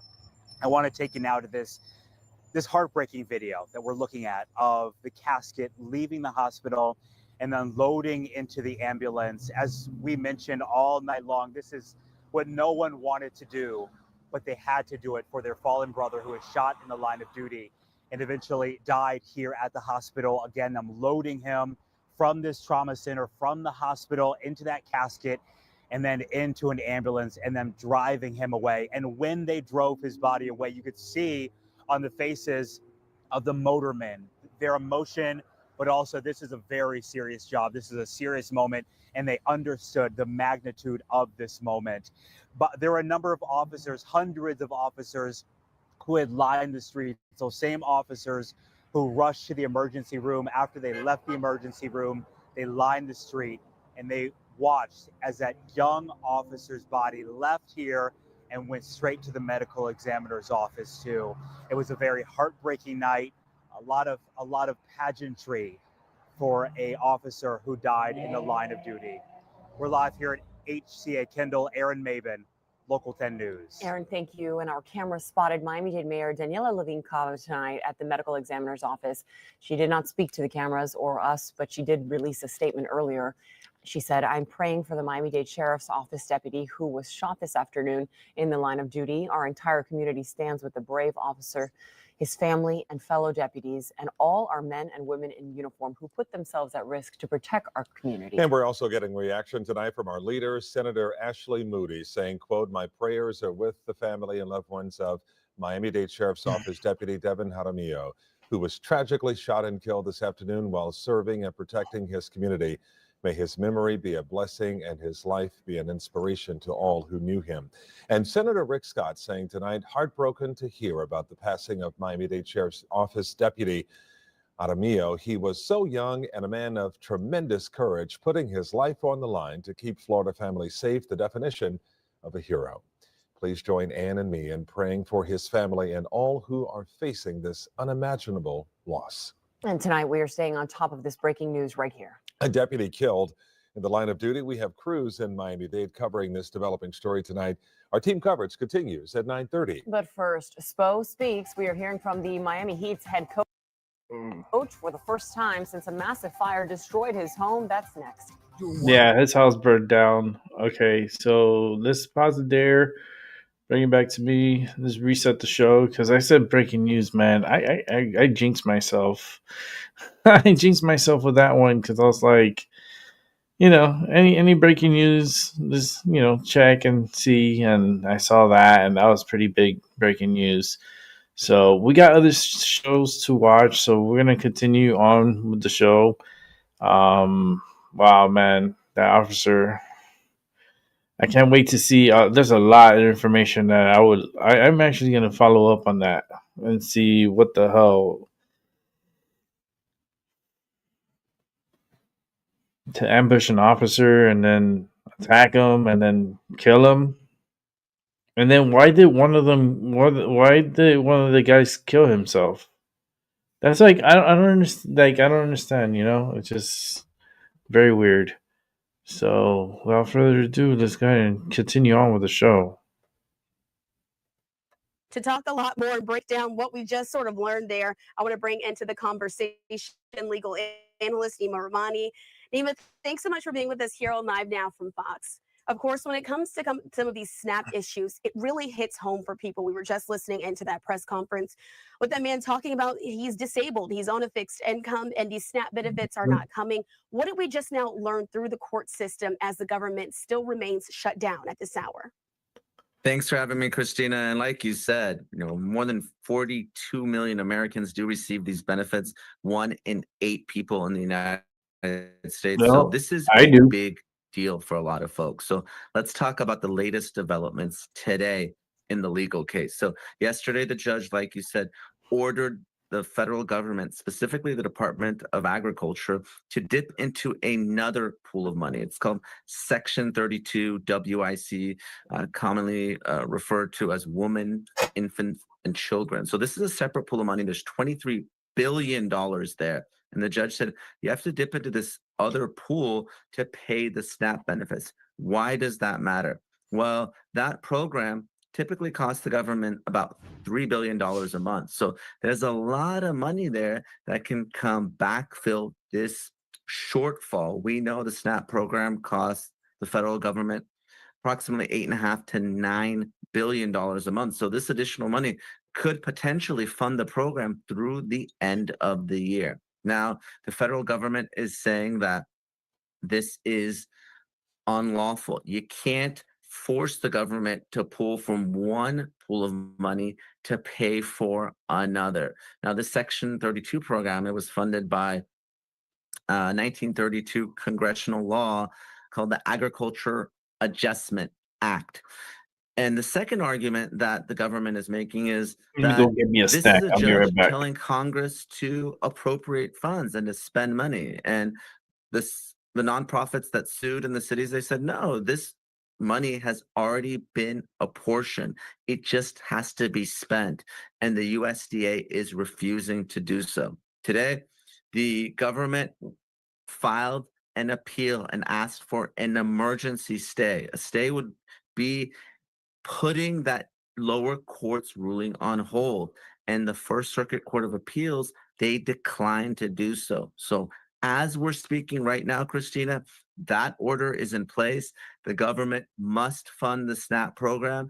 And Pam Bondi said that the department is going to appeal to the U.S. Supreme Court. So we'll see if the justices weigh in and put that lower court ruling on hold. Otherwise, SNAP benefits should be flowing to millions of Americans. That's really interesting, Nima, because there are people who were expecting that money to be on their card a week ago. They're now expecting, some of them who had the date set as today, that their cards would be refilled. But it seems like the legal aspect of this is still able to hold up those funds during that process. What allows for that? Is that just the nature of the court system now that they're trying to take this all the way to the Supreme Court? So there's two issues going on. The first is the position that the Trump administration took in these cases. First, they said that they're not going to pay any benefits. Then they said they're going to pay 50%. Then they said they're not going to pay. Then they said they're going to pay 65% because there wasn't enough money. It was just that initial contingency fee fund that we talked about last week, which was supposed to be spent on emergencies, natural disasters. That was only $5 billion. So that's not enough to get through the end of November. So some of it was the back and forth with the administration, whether they're going to follow this order, whether they were going to appeal it. We obviously had two different cases, one pending in Massachusetts that was filed by the states, and the cities and nonprofits filed in Rhode Island, which we're talking about here. But there's also procedural hurdles, Christina, because even though the federal government funds this, it's not something that the federal government administers themselves. They give this money to the states, and the states have to provide it to their residents. So there's a whole administrative layer. In states like California, the funds are provided on these electronic cards. So even if the federal government turns on the funding, it still has to go to the states, and there's still this process that can take days or even longer. So even though the government has said that they would partially fund it while this litigation plays out, there's many people that have received no benefits whatsoever, or really pennies on the dollar for what they would otherwise be owed.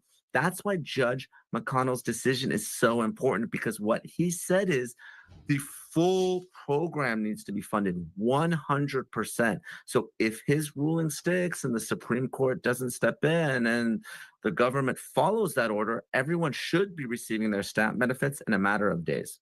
I'm interested to learn a little bit more about that, but I also want to put this up on the screen for folks at home. This is from the New Jersey Governor Phil Murphy saying this morning, following a federal court order, the U.S. Department of Agriculture finally made funding for November SNAP benefits available. They said that they acted immediately there in the state to process full SNAP benefits to eligible residents. I thank the court for intervening, and I applaud all who stepped up, especially for our food banks and community kitchens who mobilized quickly on the front lines to mitigate the impact of this avoidable crisis. And it's not just there in New Jersey, as you were mentioning there, Nima, that we're seeing this. Officials from California, Wisconsin, Kansas, and Pennsylvania said that full SNAP benefits were already available to some of those recipients. Kathy Hochul said that she had also directed the state agencies to issue those full benefits. You were speaking there. What happens, though, towards the end of the month? So with this money that's already been allocated to the states, they've sent it out. Could they still be in a holding pattern if this issue isn't ultimately resolved? They can. So what some states did is preemptively pay the funds out of the state budgets, anticipating that the federal government would reimburse them at some point. That way, folks wouldn't go hungry. There are other states that have been waiting for the federal government to issue those funds before they started paying the benefits. That's why you see very different outcomes in each state, because again, it's not a federally administered program. And you have states that have been preemptively starting to pay people, drawing from other parts of state budgets to make sure folks don't go hungry. And I know it's very frustrating. I'm sure people that are watching are having a difficult time making sense of all this because they're hearing things on social media. They have loved ones and friends in other states that are receiving full benefits, but they might not be. There's this litigation that is playing out in multiple states and in multiple courts of appeal. I think ultimately what really needs to happen, Christina, is the Supreme Court needs to weigh in. I mean, this is such an important issue that affects so many Americans. They do. Hopefully now that First Circuit emergency stay has been denied, the Supreme Court can weigh in and say, listen, do we want to put this lower judge's order on hold, pause it, or do we want to decline to do so? Declining to act is essentially like acting. I'm not saying that this case won't necessarily have a different outcome down the road, but really this is a national emergency. So the conservative Supreme Court says that we're going to keep this lower order in place. I would fully expect the USDA to issue 100% of these SNAP benefits, to pull from those WIC resources like Judge McConnell asked for, and to fund these benefits again for the next couple of months. And Nima, I would like to know, so if the government is reopened today, they just held a vote not too long ago. They're in the Senate. Of course, we know that they're expected to be back there on the Senate floor at noon tomorrow. If the government reopens, does this all go away, or will this continue to go up the chain until there's resolution that may impact future shutdowns if they're to occur? Potentially, yes. There's 3 ways for people to get their SNAP benefits if the government opens, and 2 ways if they don't. The 2 ways that if they don't is if a judge orders the USDA to pay these funds to the state and they're paid, or the state decides to pay them on their own. The 3 ways people can get their SNAP benefits if the government reopens is 1, if Congress passes a comprehensive spending bill. I think that's going to take quite some time. The second way would be if there's a continuing resolution that just continues the previous payments made before the shutdown. That's typically what happens. The third way, and given that this is such an important issue, is that Congress passes a standalone bill related to SNAP benefits and food stamps, and it goes through both chambers of Congress and is passed and signed by the president. So those are the 3 ways: comprehensive spending bill, continuing resolution, or a standalone bill that folks can get their SNAP benefits if and when the government reopens. All right, it'll certainly be something that we're continuing to watch here on Live Now from Fox. Nima Rahmani here with us. Nima, anything that we missed, or we're just going to have to hang on and wait, as you've kind of been saying, we're in this holding pattern? I think we're going to have to hang on and wait, but really all eyes should be on the Supreme Court. Pam Bondi is going to appeal. If the justices step in, they can easily change that order one way or another. And of course, the Supreme Court is really the law of the land, and they should be doing this as opposed to having this very important issue being litigated in different courts throughout the country.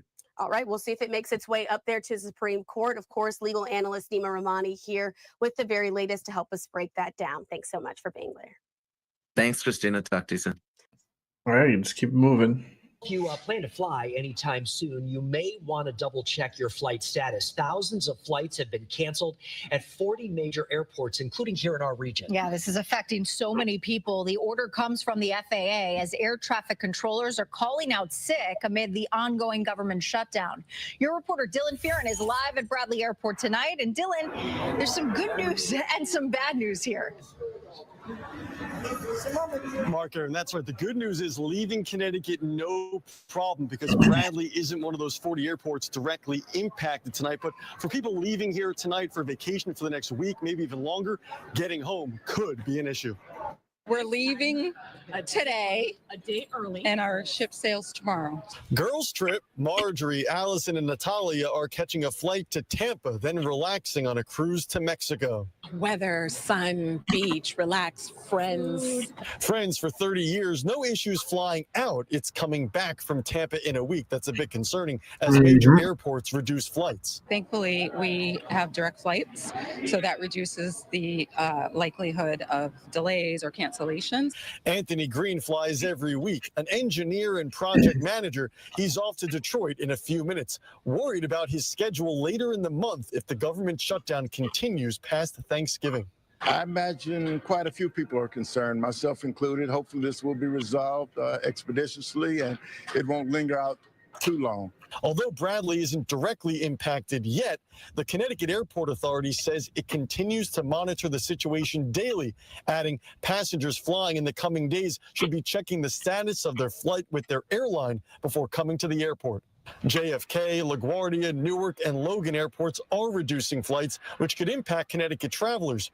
Air traffic controllers haven't been paid since October 1st, more than 5 weeks. The strain on the system leading to cancellations. They're not Talking being about paid, the food and they're stamps and still shit. here. These people haven't been That's paid in commitment. months. That's commitment. So I just, power to them, and I thank them. I really do thank them. Government is known for red tape, but hopefully we can not experience much of it.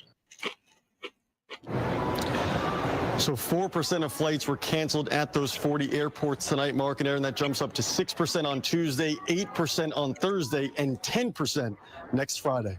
I'm your reporter live at Bradley International Airport tonight. Dylan Fear in Channel 3 Eyewitness News. All right, Dylan, thank you.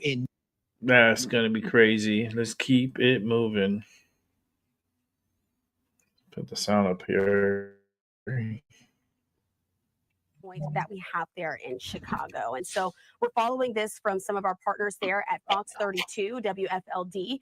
They were following this story with their Sky Fox in the Sky. There in Chicago, a stolen ambulance crashed during a police chase. So I'll show you this dramatic video that we have now here in our newsroom, showing as Sky Fox approaches this chase. Oh my God, look at the ambulance. That ambulance right there on your screen has been marked stolen. And so police officers were in pursuit there in Chicago today.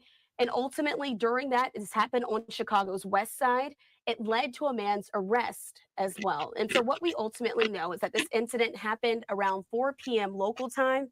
But there you see it. That was the crash of that ambulance into another car. That suspect appearing to jump out to try to get away.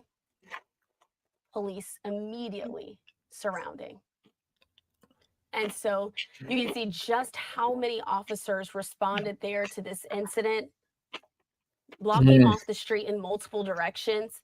That car in front seems to be a small car, and a white car in front of that one, moving out of the way, attempting to, as police are surrounding this person after they stole an ambulance. And so again, it happened around 4 p.m. Eastern. Other cops. There near Chicago Avenue. And so Loretto Hospital did confirm that one of its ambulances was stolen this afternoon. And so the hospital did say in a statement that we are aware of the stolen ambulance incident that occurred at Loretto Hospital this afternoon. The matter is currently under active investigation in coordination with law enforcement. But several Chicago police officers were reportedly injured. Oh shit, it did crash into that car. The ambulance struck multiple squad cars. The chase, though, as you see, ended when the ambulance collided with a police cruiser and rear-ended yet another vehicle. Dozens of officers surrounded that suspect following the crash. Damn, the ambulance is going to be put out of commission. Currently, what we know right now is that COPA is investigating, that's the Civilian Office of Police Accountability, investigating this incident and described it as an officer-involved shooting.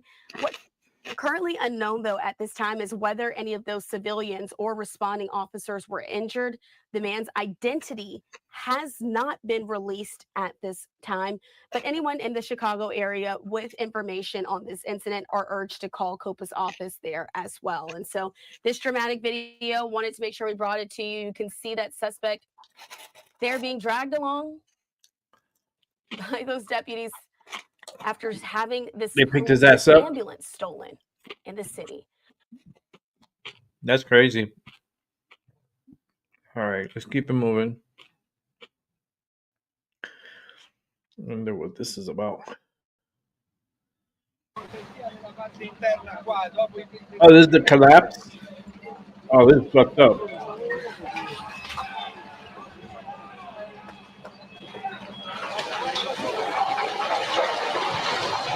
Oh shit.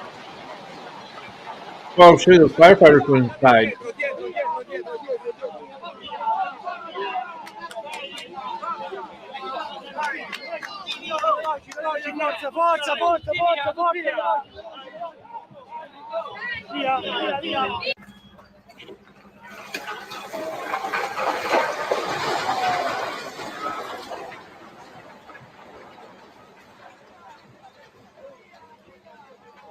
Oh my God.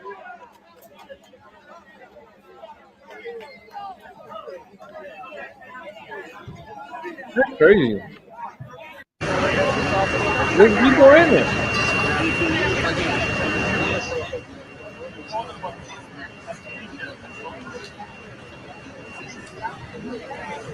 There's no people in it.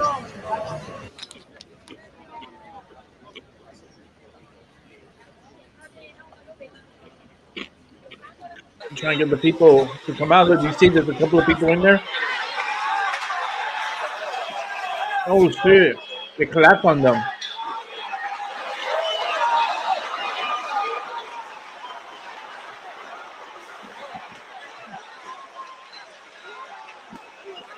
Oh, some of the rescues got injured, I'm pretty sure. For those people inside. Man, that's crazy.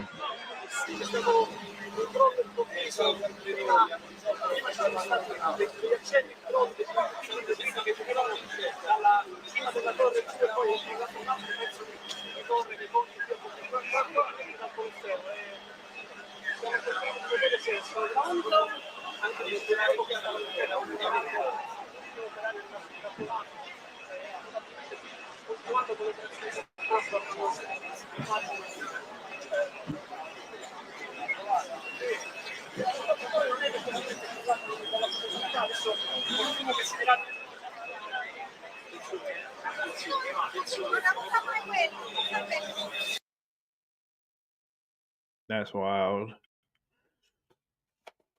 This building just collapsed internally. I'm surprised the outside didn't come in. Like collapse inward. It's like whatever floors that were left got demolished. I hope the other firefighters that were in there are okay. That's wow. All right, we gotta keep it moving. Let's see what else we got here.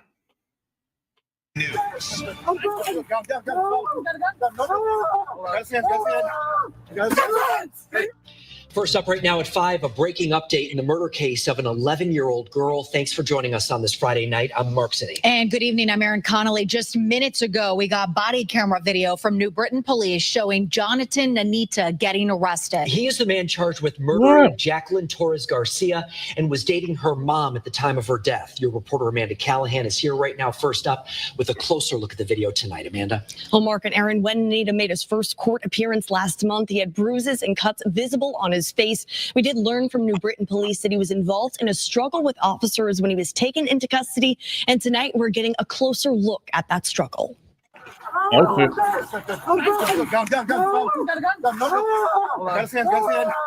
You can hear there Nanita calling out as both officers from New Britain and Waterbury are trying to arrest him.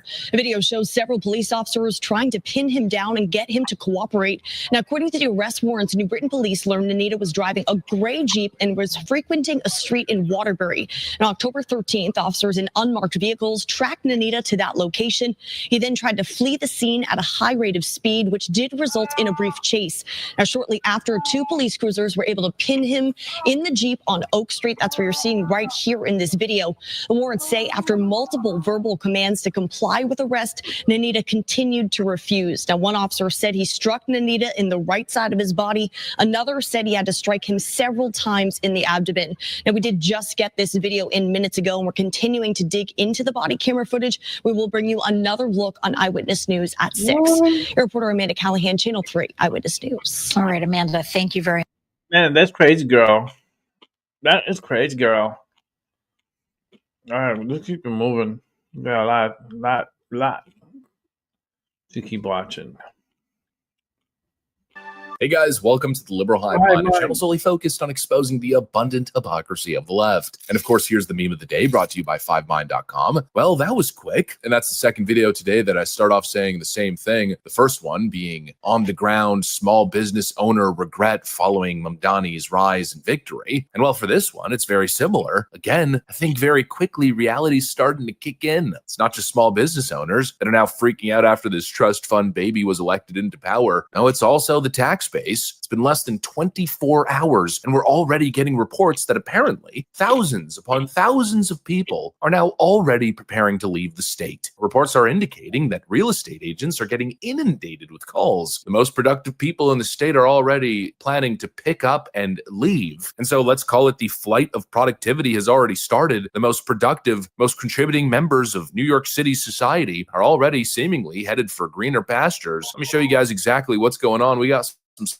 stuff to get into, so let's roll the tape. All right, folks, so basically, this one really writes itself, and it's exactly like I was saying in the previous video. New York City is not invincible. No, like anywhere else, it's highly elastic. And when you punish capital, when you sneer and demonize the people who create value, they leave. Nobody wants to be in an abusive relationship. Nobody wants to be in an unfair predicament. The cost of living is already exceedingly high in New York City, and this, of course, applies to very wealthy people as well. And of course, many businesses run on very small margins. Well, if now they're faced with an environment, a very unfriendly tax and business environment that's going to further penalize them, well, you might just send people over the edge and they're going to leave. And now take a look at this Fox News report. Some New Yorkers are thinking of packing up and getting out already. They call it the Mamdani migration. The New York Post is reporting that real estate agents are getting flooded with phone calls. Luxury real estate agent Ryan Serhant told the Post that his number one job will be moving people from New York to Florida again. And based on the results, clients are going to hold off on making any kind of investment in New York City. Not surprising, is it in the wake of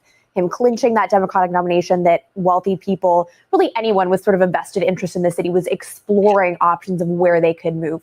Florida, of course, is a well-trodden path at this point. But what's much more concerning is the fact that people are actually walking away from deals. So people who were either in process of signing and purchasing an apartment or, potentially buying something in the future, they're walking away. Of course, Laura, the irony is that these are the very people who he needs to be paying for all of these programs. The things he's outlined sound like Doge cuts, right? Millions of dollars to transgender surgeries for minors. And there's really no way that he can do that if, as I think people will, they're going to pack up and leave. And none of that surprises me. No, it's exactly what we've been expecting. It's what's been reported for months now. And like I've been mentioning, Zoran's response to this has been that, well, it's New York City. We have an allure, and I don't think taxes are going to chase people away. Well, I think not only is this notion highly naive, but it's also very easily disproven from very recent history. You don't even really have to look so far. We saw what happened during the pandemic.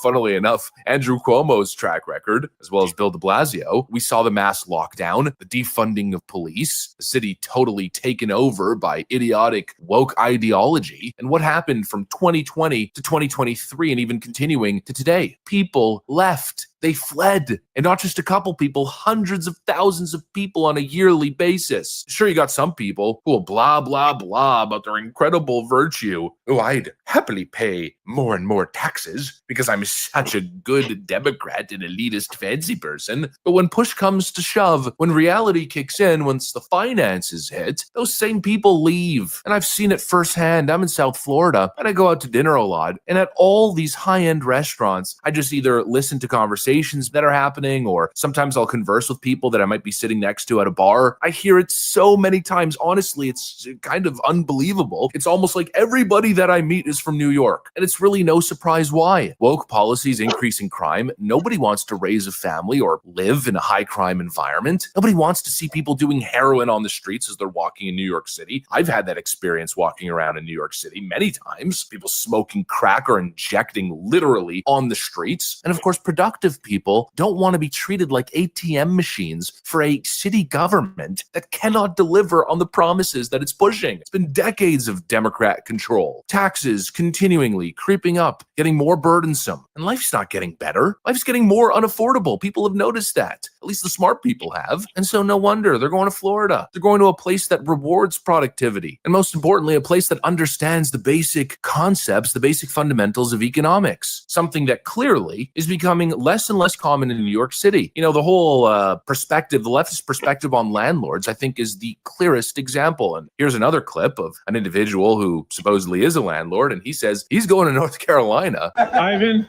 I hear you don't have to pay rent anymore. Is that true? I know what was coming. Ellie, you don't have to pay Ivan rent anymore. I'm just letting you know. If the new mayor, you don't got to pay no money. Everything's free. And the bus is free. Everything is free. You're not getting your rent, Ivan. You okay with not getting rent, Ivan? Are you okay with selling and leaving? Leaving? Yes. We're gonna leave to Ivan. Ivan, where are you leaving to? I'm leaving to North Carolina. You know, this whole landlord conversation, the demonization of landlords, really is the most prime example of economic incompetence from these left-wing thinkers. We need cheaper rent. Let's demonize the landlords. Oh, let's tax the people who own the properties. And then once your rent goes up, oh, why is my rent going up? They use landlords as a scapegoat, as a boogeyman. And now the idea is to stabilize rent, right? Well, what happens when you stabilize rent? Inflation's going up. The economy grows. Well, landlords can't increase their rent. They have to keep them artificially low. What happens if interest rates go up and their cost on financing goes up? Well, they're supposed to just take the loss? What do you think's going to happen? They're going to be in a position where they can't justify putting money into the property. That's how you get slums. That's how you get buildings that are falling apart, that aren't being maintained. And of course, that's how you get less supply. If you take away the economic incentive to build, you stagnate construction. And when you have less supply of housing, what happens? Rent goes up. They want to demonize the landlord. But the reason housing has become so unaffordable is because of government. Drop the boogeyman narratives, this idea that every landlord is a cartoonish villain, and talk about the mechanics. If you want more affordability, you need to build more. You need to stabilize, not rent. You need to stabilize and enable open permitting. Kill the red tape that stops construction. Stop this nonsense of structuring the entire market around this assumption that every landlord is a crook. Every landlord's a bad person who's taking advantage of the renters. Every landlord's a multi-frickin' billionaire who's making billions upon billions of dollars doing nothing. That concept is stupid. Most landlords are not making a lot of money. Real estate doesn't outperform the S&P. At least not always. Sometimes it does, but in mass, in totality, it does not. There's a lot of money in maintenance and financing and taxes. It takes a while for real estate investments to mature and become fruitful. And unless you're doing real estate on a huge hyper scale, you're just not seeing those kinds of returns. A lot of these landlords are regular people. They're people who have saved up as much money as they can. They bought a couple properties. They're trying to put money into those properties, make them better, increase the rents. And really, they're providing a service and they're not making that much money doing it. They might be making a couple points. They might be breaking even. And they're trying to work towards the next refinance so they can take that money and invest and do more of it. They're productive people. And now New York City is demonizing them. So the state can come in and buy up real estate and give you what? They're going to give you slums. We already saw what happened with housing projects. And now people in New York are voting for more of it. Well, no wonder people are leaving. No wonder people want to sell their properties and go somewhere where they can actually do business. New York City is not immune to basic economic fundamentals. And really, I think,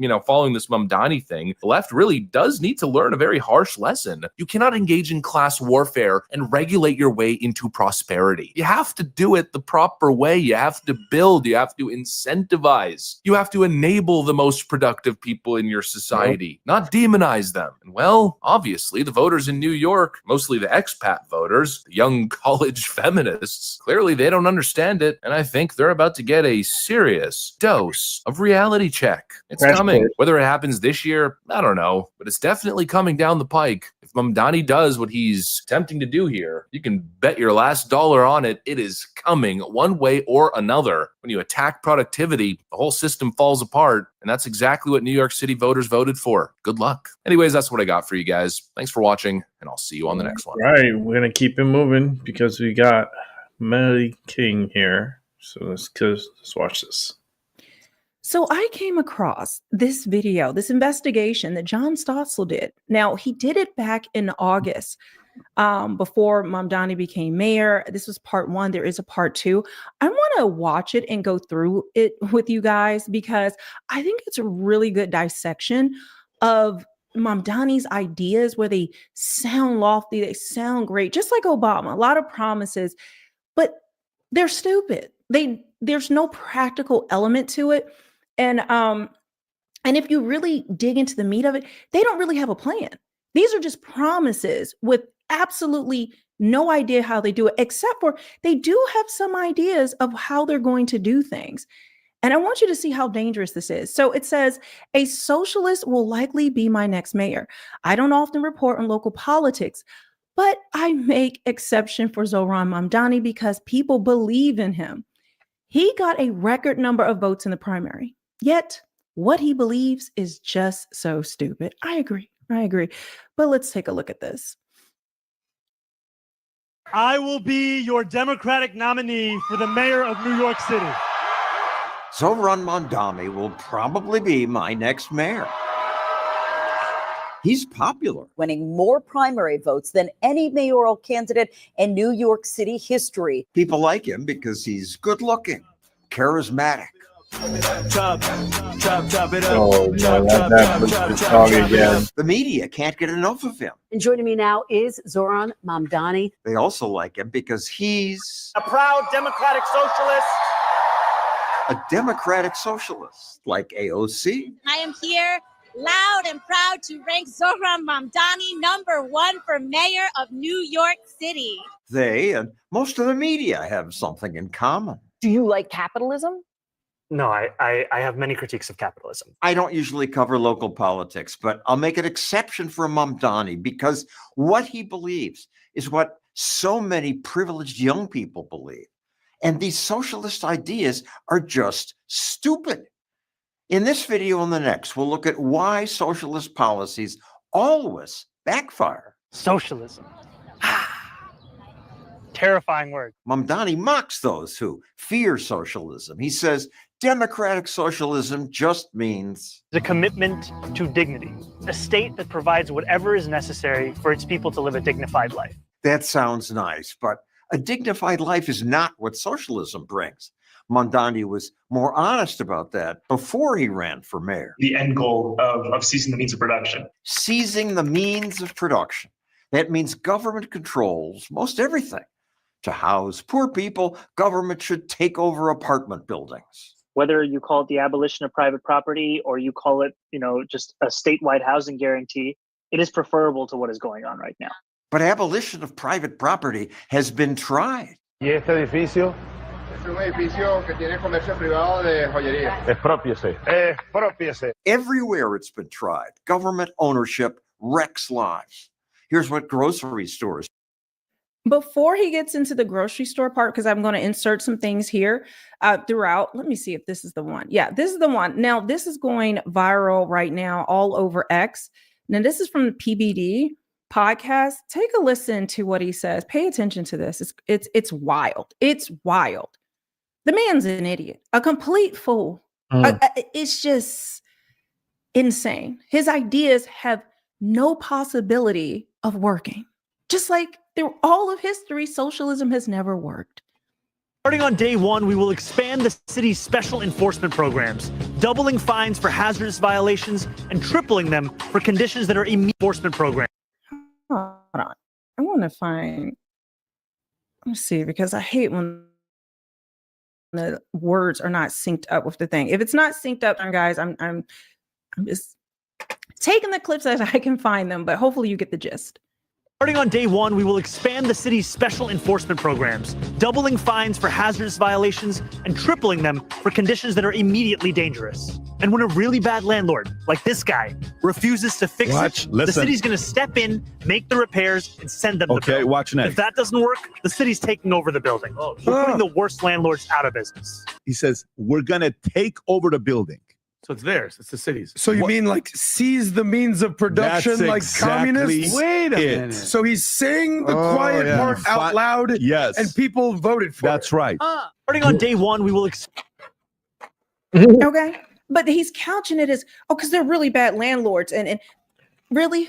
So people can break stuff in their apartment, act like the apartment is, they will create violations, create a bunch of violations. This is an easy scam to do if the government, if the government of New York City wants to just seize property from landlord owners, like just take it. You don't see how that can become, it's almost holding the landlord hostage. So no matter which way you look, whether it's the rent freezes, which I'm going to get to, or this whole scam where they're going to just find ways so they can take and seize property, because that is the end goal. You have to understand it's not to work hand in hand. They hate capitalism. They hate people who own things. In a socialist society, really communist, you don't own anything. The government owns everything. So they need to find ways to create schemes so that they can own your property and essentially strip you of all your rights. But let's continue. I'm gonna back it up. That's what they voted for? That's fucked up. Edificio.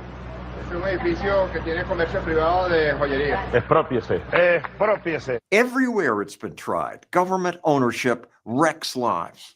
Here's what grocery stores sometimes look like in socialist Venezuela. Yet Mamdani says, I will create a network of city-owned grocery stores whose mission is lower prices, not price gouging. These stores will operate without a profit motive and will pass on those savings to you. no profit motive. That appeals to people.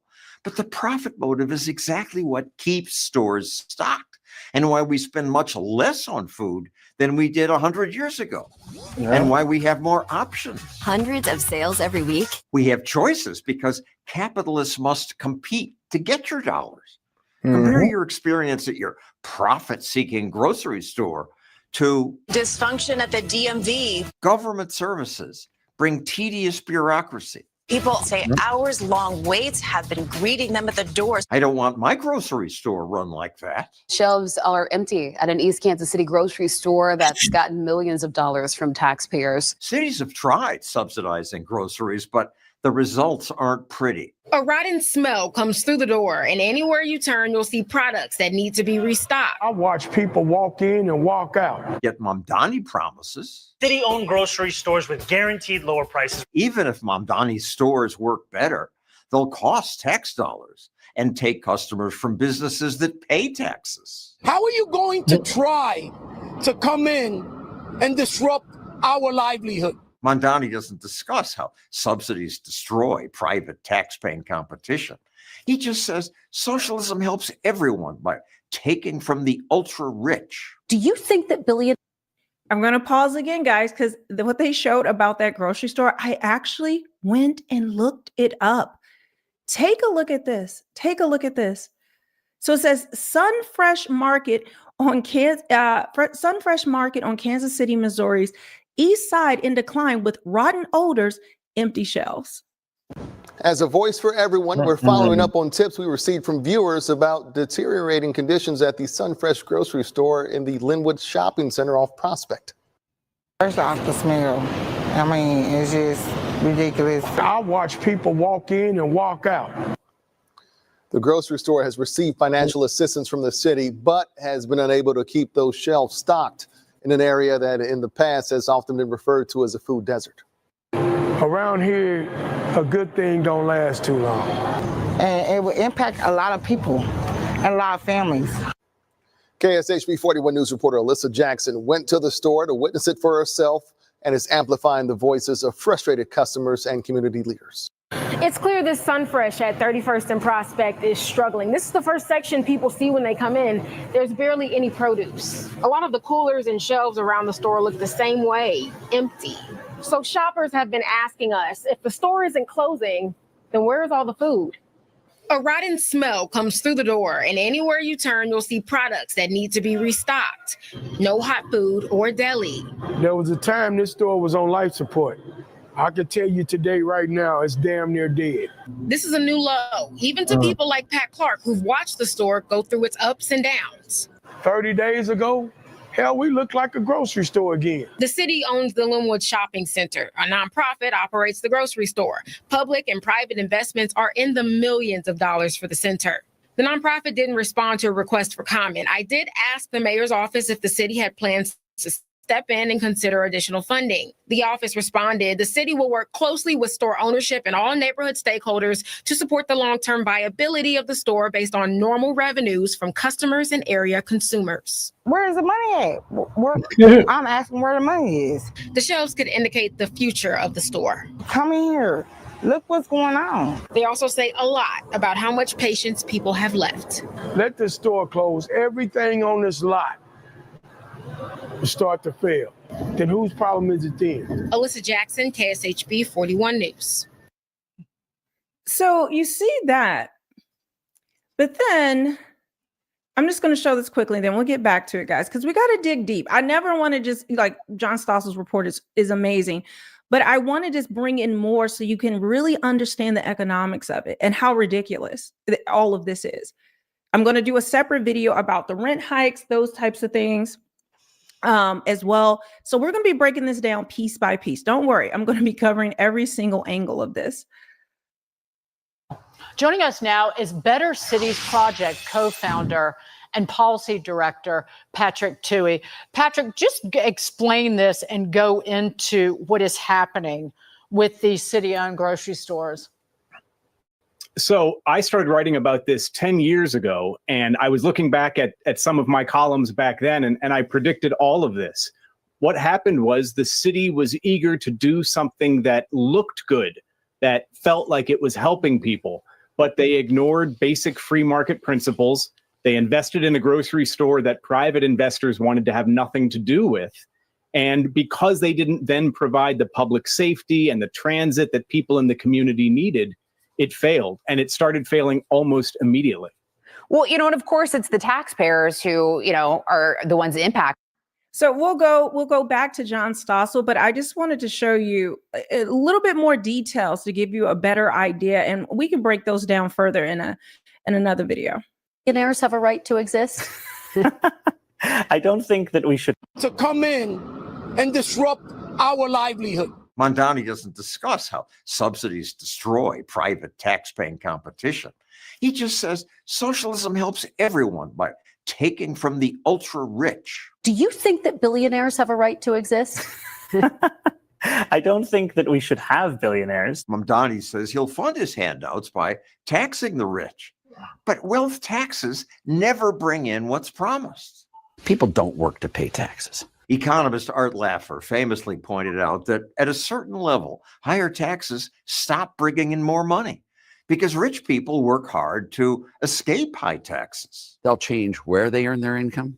They'll change how they earn their income. They'll change how much they earn when they receive the income. They'll change all of those things to minimize taxes. They will leave the United States. This billionaire once told me that if New York's taxes go up, rich people will just leave. You haven't left. I haven't left yet. Are you going to leave? Big story if I leave, I guess. If I leave New York, that's a big story. He did eventually leave. The rich people are going to leave, and other people are going to leave. You're going to end up with lots of people that don't produce, and then that's the spiral. That's the end. It's why Europe axed its wealth taxes. Millionaires just left. Even if you don't like rich people, losing them means losing tax revenue and jobs. In America, it's even easier to leave your city or state. Millions have already done that, fleeing places like California, New York, and Illinois. Mamdani sometimes knows this. We are talking about our tax base growing smaller and smaller each day with New Yorkers leaving. Everybody's going to check out a Dodge while that guy's around. It's crazy. It's not like this is a new idea. Does Mamdani even know that his state already tried high taxes on the rich? They didn't work. We projected that we'd get $4 billion, and we actually got well short of it. Maryland tried it too. It was supposed to bring in $106 million. That's right. What happened? They lost $257 million. Surprise. Well, I'm surprised. Nobody should be surprised. They're out of here. These people aren't stupid. Do Mamdani's supporters think this time will be different? In my next video, I'll cover more bad ideas from the socialists. Just economic policy. I'll skip things like defunding the police, globalize the intifada, and Mamdani's lack of experience. The socialist economic proposals, like his $30 minimum wage, are bad enough. And so, like I told you, there is so much to this. Now, in my next video, I'm going to do part 2 of this. We're going to break this down some more. I'll cover more of it. And I have a whole lot more to show, but understand the things. And actually, let's put it on the screen. What did he say? The last part. Defund the police. Globalize intifada, which is Islam. Okay. And he refuses to condemn Sharia law. Refused to condemn Sharia law. When asked about it openly multiple times, he just kind of dodges it and he starts to talk about how important Islam is. And he's never had a job. Like, the guy is a rich kid that's never had to do anything in his life. And he is exactly the voter. Okay, the voters that voted for him, they're not all the working class. These are the woke liberal white elites who went to college, spent all this money on degrees, and then once they came out, There were no jobs for them. They want to be the rich. They feel like things they are owed to them. They're entitled to it. This is the participation trophy generation. And so I want you to think about the city, all right, and all the things that are going to happen. You already have, I think now the count is up to 200 something police officers have resigned. The captain of the FDNY, the fire department, resigned. All these things are happening. So you're talking about defunded police. He also says violence is a social construct. What he wants to do to landlords, what he wants to do to the rich, taxing the rich, which I have no affection or affinity for billionaires. That we can get into that another time. So I'm not about that. But understand, none of this works. And then you think about everything's going to be free, rent freezes and free everything, essentially free everything. Who is going to move to this city in mass? In mass, who is moving to this city? You're going to have people who don't want to work, people who have no upward mobility because they have no skills, people who want everything free from the government. You're going to have all these illegals. You're going to have all of these immigrants. You're going to have a bunch of Muslims. You're going to have a bunch of craziness. And then you're going to have criminals running around and police hands who are tied. And defunding the police, part of defunding the police, cutting back the police force even more than it is. And then not only cutting them back, but cutting back their salaries. Now you tell me, is New York going to get the best and the brightest and the shiniest? And the city's already in decline. It's already overrun by illegals. This is going to be the movie Escape New York or whatever it's called. This is going to be that times 10 because everything is going to start to crumble and fall apart. And you're going to see more and more of the decay of the city. And yeah, but you know what, guys? We're just sitting back and just watching it all unfold. We're going to see how this socialist experiment plays out. So make sure you guys are subscribed.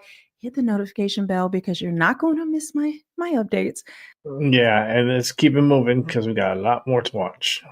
Jersey teens have been arrested in connection with an alleged ISIS-inspired terror plot that was stopped in Michigan before Halloween weekend. Our Alexis McAdams is tracking the story. And Alexis, how were the suspects involved in the plot?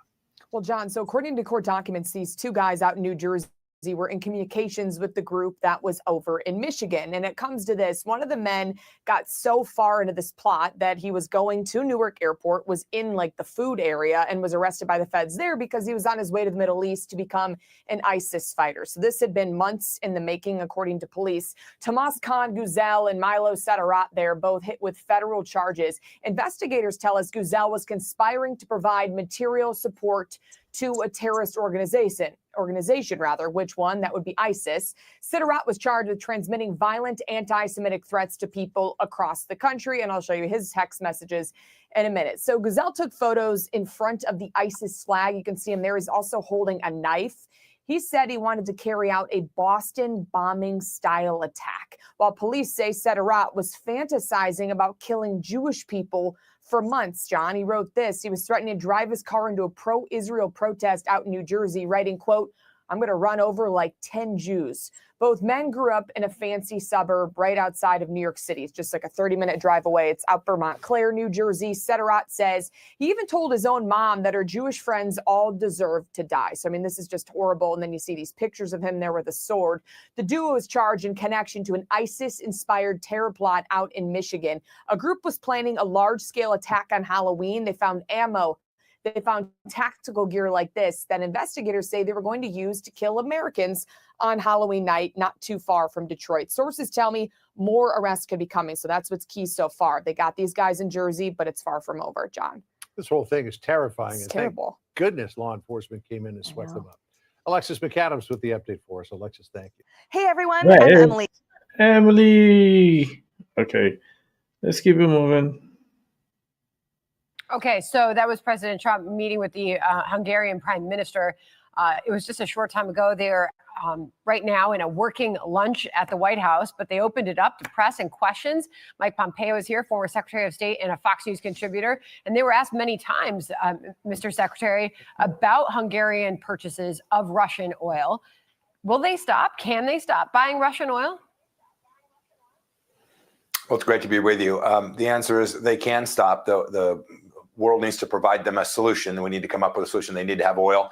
They deserve it. Their people need it to heat their homes and to use it for all the useful products that Hungarians need it for. We ought to find an alternative, a route to get it in there. There's a pipeline issue, but all of these are just technical problems. But more importantly, all of the European countries need to get serious about this. Hungary is a relatively small nation, a relatively small consumer of Russian oil compared to what the others have been doing.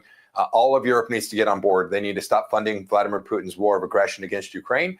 We all know how to do that. We can find plenty of substitute product, including from the United States of America, and deliver good economic outcomes for Europe and security outcomes for them and for America as well. All right. So the bringing an end to the Russia's war on Ukraine. President Trump said this in that meeting just a short time ago on when it could possibly end. Listen, call for two guys. What is the main dispute with the Russians which prevent the Budapest summit with Putin from the basic dispute is they just don't want to stop yet. And I think they will. I think it's taken a big toll on Russia. This war would never have happened if I were president. It's stupid that it happened, but it did happen. I inherited the war, and I think we're going to get it ended not too distant future. Not too distant future. What did you take away from that? So first of all, I agree with this predicate. I think it was pretty unlikely that Vladimir Putin would have invaded Ukraine were President Trump in office. He didn't do it during President Trump's first term. He did it when President Obama was there and again under President Biden. Now you've got to go restore deterrence. To do that, you've got to impose real costs. So we were just talking about economic sanctions on Russian oil. And then my judgment is we've got to provide the Ukrainians, we, the West, Europe and the United States, with weapons that can impose staggering costs on this military industrial complex, the place that makes weapons, the place that makes fuel systems, that transport logistics to the front line. Those are the ways that you impose costs on Vladimir Putin so that what President Trump said becomes true. Putin decides it's not worth the cost anymore. Well, certainly that came up, the war and the use of Hungary's use of oil, and also Europe immigration was a big point. And President Trump heaped a lot of praise on the prime minister for that. Listen. Victor has had a very hard stance on, more than anything else, immigration or even illegal immigration. He literally has accepted no one over the years. Think of how much greater these countries would be if they didn't have the tremendous crime that has come in with the immigration. People just flowing into Europe. They've got to stop it. And not only stop it, they have to reverse it. They have to get them out. The president using Hungary as an example for what he would like to see Europe do to improve their immigration status. Yeah, look, dead on true. We see what's happened in France with cities that now are no longer French government control. We see what happened around London. We have large unassimilated Islamic populations. Hungary got this right. Most of Europe got it wrong in the same way that President Biden got it wrong for so many years in the United States. Every nation that wants to have its own sovereignty needs to have secure borders, decide who gets to come into the country, and make absolutely clear that unlawful, illegal immigration is neither appropriate nor going to be tolerated. Hungary got it right. Most of the rest of Europe is suffering because they got it wrong. Now we all collectively need to go get it right. Got it. Mr. Secretary, always good to have you on America Report. Thanks for being here. Great. Thank you. Have a good afternoon. Yes, ma'am. We have peace in the Middle East. Can you believe it? Peace in the Middle East. And he's Special Envoy Steve Witkoff. Steve, where are you, Steve? Wherever you may be. This is Jake. Where are you, Steve? Thank you. What a job you've done. Thank you very much. What a job he's done. That guy's got that personality. Now, I wanted a deal maker, but you know, a lot of deal makers don't have good personality. You end up in a war. They make the deal, but you end up in a war. This guy, everybody loved him for years. I've known it. And he was the right guy for the job. Peace in the Middle East, 3,000 years. They've never had peace in the Middle East. We're going to have it too. We're doing well. Just keeps going along. And we just had a meeting. It's even more and more so. And so many people in this room are very much into Israel and the Middle East. And it's been amazing what we've been able to do. And you've done such a big part of it, along with a very special young genius named Jared Kushner, who helped you so much. Stand up, Jared. And he's the father of the Abraham Accords. right? He's the father of the Abraham Accords. There were a couple intense moments that we had, but what led to this was really the trust that we were able to build. And I was trained in foreign policy really in President Trump's first term by seeing an outsider president come into Washington with a different school of foreign policy than had been brought in place for the 20 or 30 years prior. And his foreign policy was really about pragmatic realism, right? Taking pragmatic stances, trying to use strength to avoid wars, and figuring out how to make deals, not lecture the world. And so the way that— Wait, what does that mean? Make deals and not lecture the world? Focus on interests over values sometimes, and figure out where do we have joint interests with other countries and pursue those joint interests. And then where you have differences on interests or values, discuss those privately and try to find ways to get it to the best place possible. This morning, both those men are back in Israel to work on the next steps in this truce. Hamas right now is doing exactly what you would expect a terrorist organization to do, which is to try to reconstitute and take back their positions. Right. The success or failure of this will be if Israel and this international mechanism is able to create a viable alternative. If they are successful, Hamas will fail and Gaza will not be a threat to Israel in the future. So that was from 60 Minutes Sunday night. If you haven't seen it, check it out. Very intriguing details with Jared Kushner. That comment you made about them talking about the hug, and they said, we wish a camera was there. Mm-hmm. We wish the world could have seen this. That could have been a special moment. It could have. And I think that that's what people don't get, is that there's this hunger in the region for a deal. We've always been just one step away from it for one reason or another, and both sides pull off to their corners. But there is this just tired feeling that they're done with it. And there is buy-in to try to get to something. This is the something right now. And Kushner apparently from the very beginning, even in the first term, said, if you can figure out a way to get shared economic interests going, you might be able to figure out a way to get to a deal, because the Arab countries want to move forward, Israel wants to move forward, and so they had that playing in their favor. Now, the U.S. Special Envoy Steve Witkoff says a new country is about to join the Abraham Accords. That's the deal brokered by U.S. President Donald Trump for nations to normalize relations with Israel.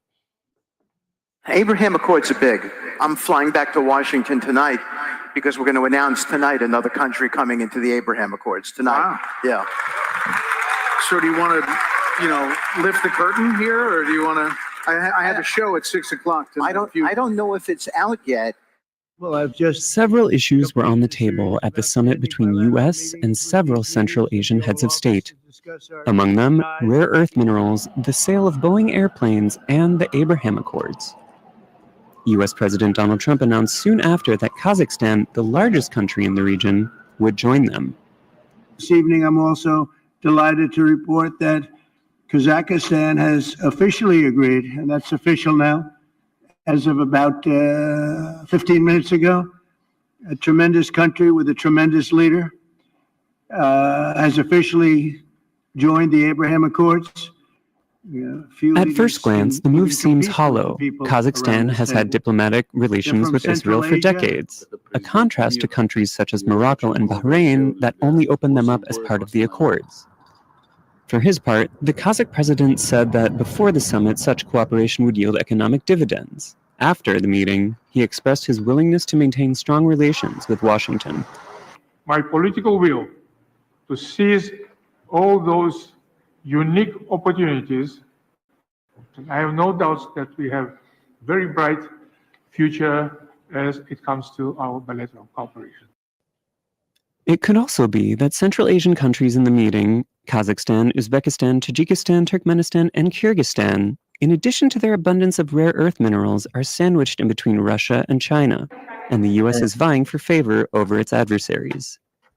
U.S. Secretary of State Marco Rubio has announced visits to those countries in 2026. Is a key concern. But it is expected that Kazakhstan could also be that country that the Middle East envoy is referencing of being the latest signatory to join the Abraham Accords. But what's important to note is that it has already got formal relations with Israel as far back as 1992, even has an embassy, we understand, in Israel.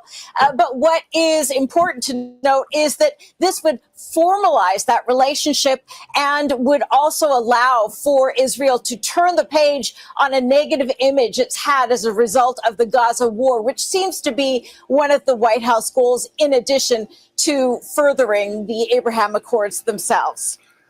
I mean, that's exactly it, isn't it, Kimberly? The more countries that join the Abraham Accords, the better it is, as you've just said, for Benjamin Netanyahu, for the government of Israel, for the Americans itself.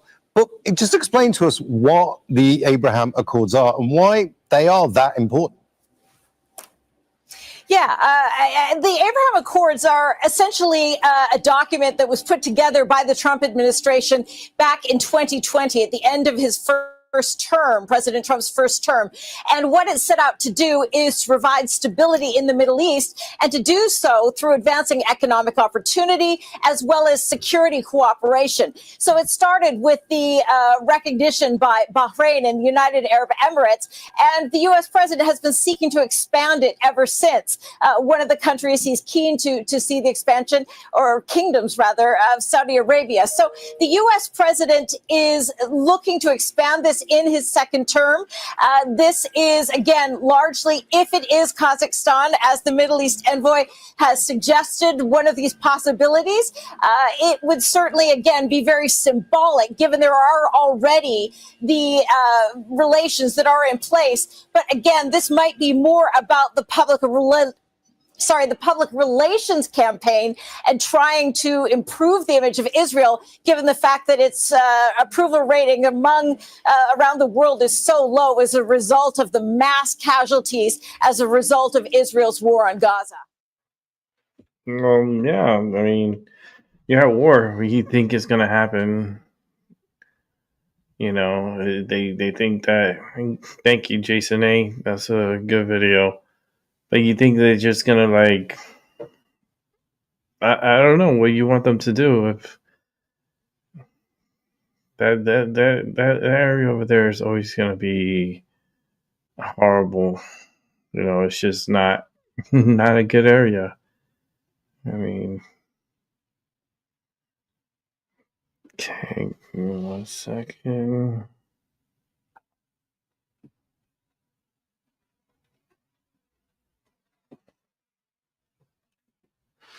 All right, let's go ahead and move this over. All right, so next up, we're going to watch Tyson De La Cruz.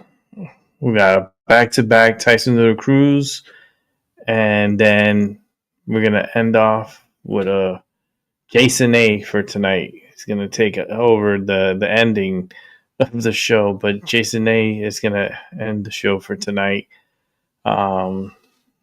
Because it's a good one, so it's not like Tyson's not good. It's good, but I think we don't want to be stuck with like images of like ice and all this crazy stuff. I think what I'm gonna leave you is more relaxing, and yeah, it gives you more anxiety. More anxiety, yeah, more anxiety. Let's keep it going, and it's watch some Tyson De La Cruz. Is there a better way to go about getting undocumented immigrants who have committed felonies off the streets? There is. You just actually follow the law. You get a criminal. America, we're watching the complete financial collapse of Chicago in real time. And it's a preview of what's about to happen in New York City. Brandon Johnson has driven Chicago into a $1.5 billion budget deficit while promising free everything to illegal immigrants and criminals. But here's what's really crazy about this whole situation. Zoran Mamdani just won New York City mayor's race with the exact same playbook. These aren't leaders. These are puppets with somebody else's hand up their butts, and the people pulling the strings are going to make billions off of the destruction of America's greatest cities. Yep.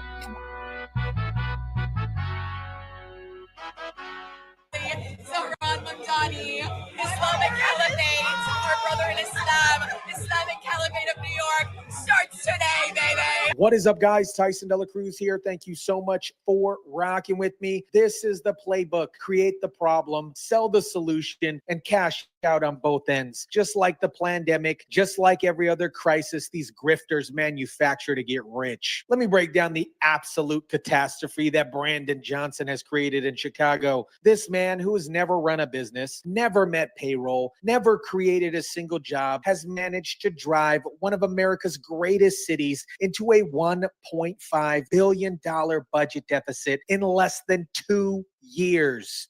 At City Hall, the battle over Mayor Brandon Johnson's budget intensifies. And today, a group of city council members accused the mayor of ignoring key recommendations from consultants they say cost taxpayers millions of dollars. Last week, a majority of alders came out against Mayor Johnson's plan to revive the corporate head tax. Chicago aldermen are so panicked about Johnson's financial mismanagement that they're calling emergency hearings. These are the same people who helped put this incompetent fool in the office. And now they're scrambling because the city is about to go bankrupt. But here's what really gets me about this. Johnson is out here on TV acting like everything is fine while his city burns around him. Listen to this clown trying to defend his policies. Well, this budget is about protecting working people. For too long, our budgets have been balanced off the backs of working people.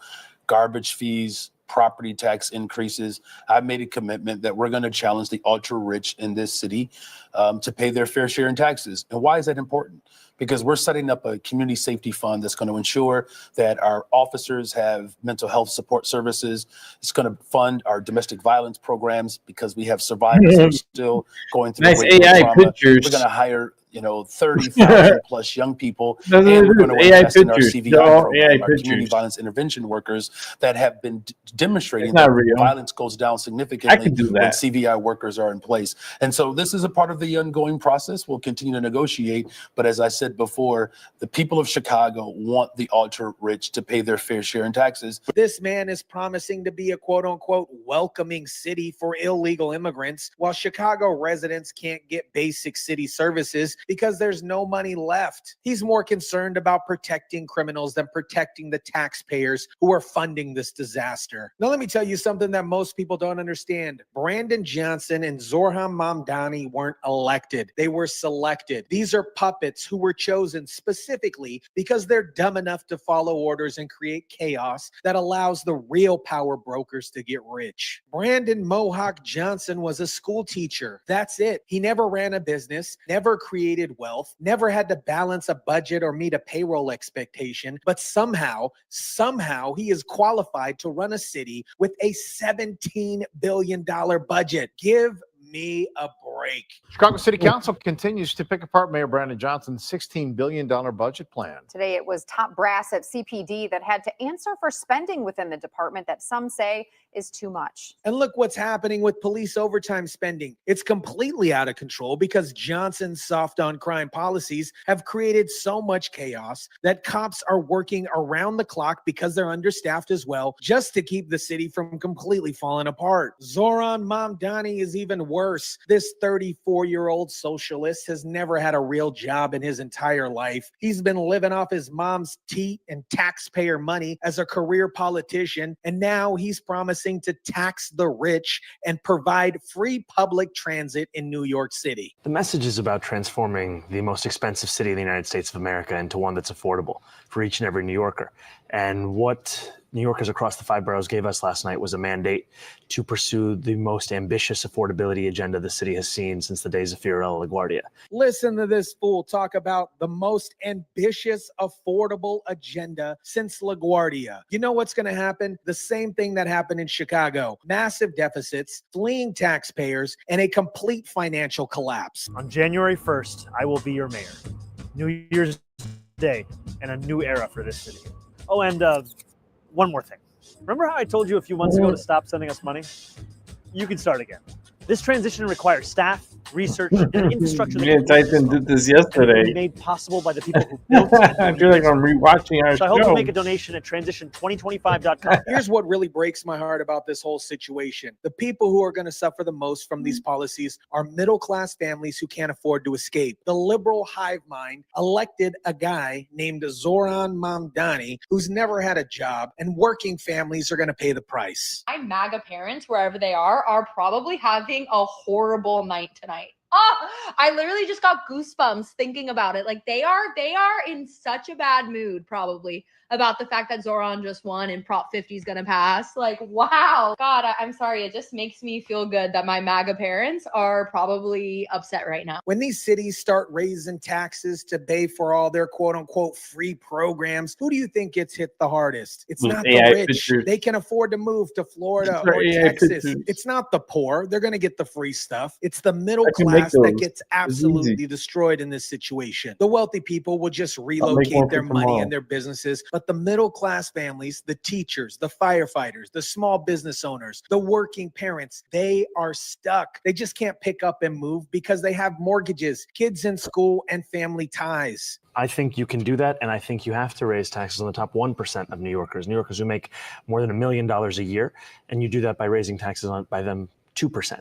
And then you also increase the corporate tax of New York State to match that of New Jersey. So that takes us from about 7.25 to about 11.5%, which is what we see in New Jersey. That's a These big things together jump. raise about $9 billion. Mamdani is promising to raise $9 billion in new taxes on the wealthy. But you know what's going to happen? The wealthy are just going to leave, just like they're leaving Chicago. Then who's going to pay for all these quote unquote free programs? The middle class families who voted for this lunatic because they thought tax the rich meant somebody else would pay. You guys in New York totally messed up here. This is the sick genius of electing somebody like Zoran, who's never had a real job. He doesn't understand when you drive away tax base, somebody else has to make up the difference. And that somebody else is always the middle class. This is the exact same playbook that they used during the pandemic. Create a crisis, destroy small businesses, then you have a government and big corporations swoop in to save everybody while making billions in the process. During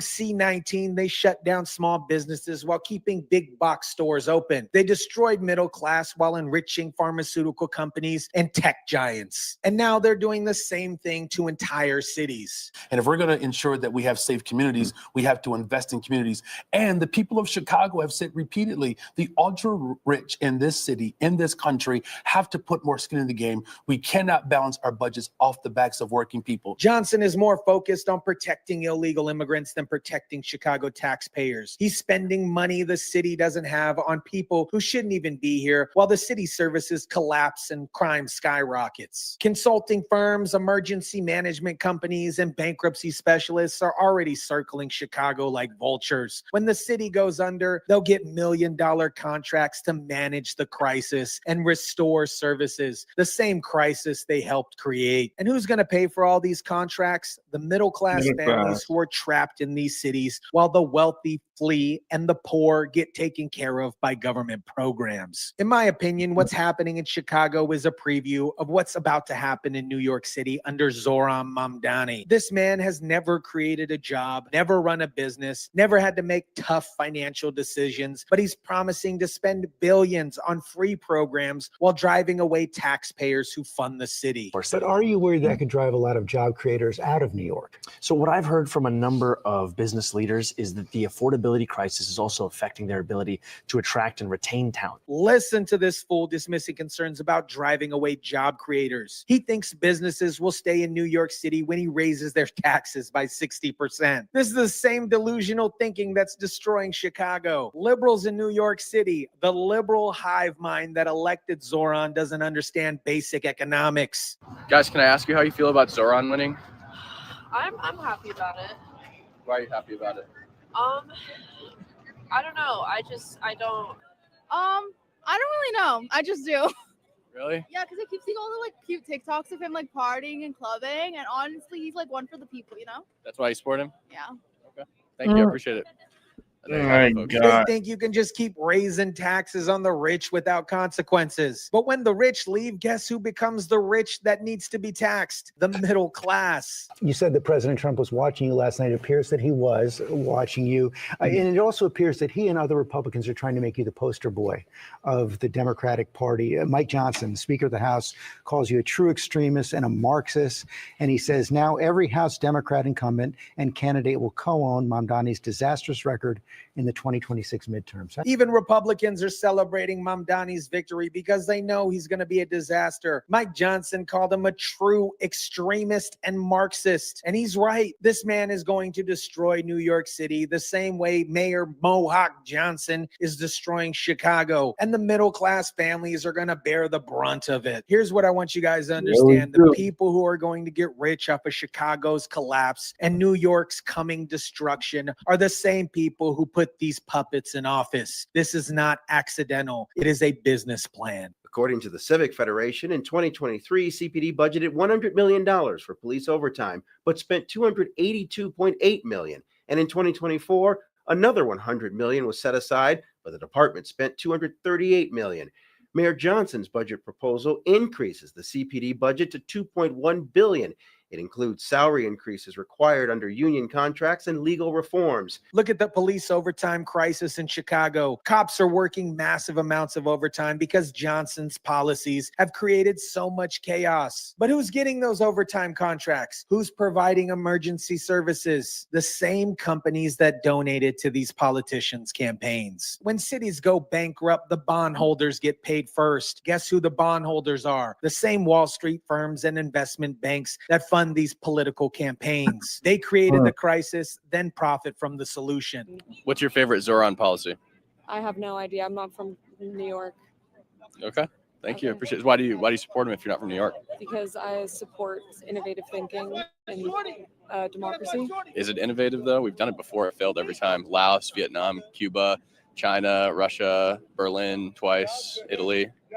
I'm an optimist. Mayor Mohawk Brandon Johnson created a gift room that only two residents have bothered to look at. This is how they hide corruption, create fake transparency measures that nobody uses while the real deals happen behind closed doors. And while the connected insiders get rich off of chaos, middle-class families watch their property values collapse, their taxes skyrocket, and their neighborhoods deteriorate. They are the ones that suffer the most while everybody else profits. Chicago is heading for bankruptcy and New York City will follow. This isn't a prediction. It is a guarantee. When you elect people who've never created wealth to manage million-dollar budgets, this is exactly what happens. How about crime? Have you convinced Commissioner Tisch to stay on the police commissioner? You know, I've made my decision to retain Commissioner Tisch, and I've done so because Eric Adams had stacked the upper echelons of the NYPD with incompetence and corruption. She came in, started to tackle that, deliver accountability, and reduce crime across the 5 boroughs. That is what we would build upon under a Mamdani administration,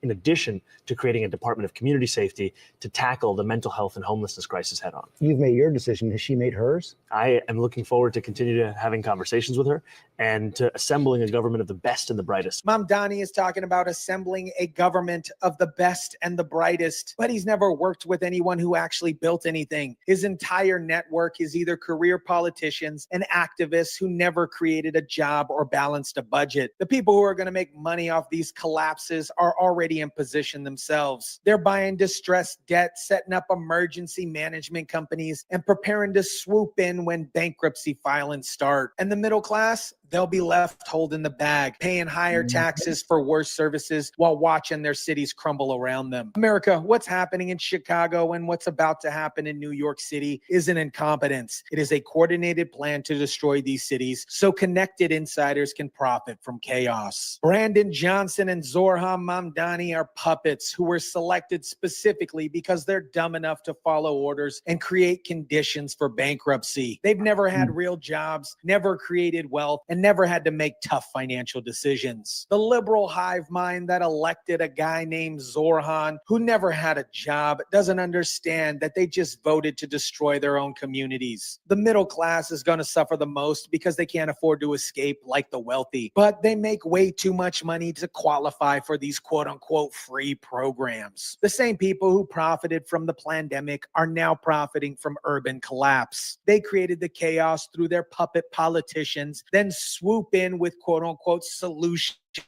and make billions of dollars while ordinary people suffer. Chicago's $1.5 billion deficit is just the beginning. New York's financial collapse will even be worse because Mamdani is promising even more spending on even more free programs for people who don't contribute to the tax base. The middle class will flee, the tax base will shrink, the cities will go bankrupt, then the vultures will come in to pick the bones clean while claiming they're rebuilding these communities. This is the same playbook they've used for decades. Create the problem, sell the solution, and get rich on both ends. Don't let them fool you into thinking this is all about helping people. This is about power and profit, and American cities are the latest victim. Let me know what you think about this. Drop it down in the comment section down below. Smash the like button if you kindly would. Share, subscribe, and as always, guys, I'll catch you on the next one. All right, here we go. Let's go with a back-to-back on Tyson De La Cruz. Let's watch. My son is a kind and quiet person. He is the best. He is the best dad.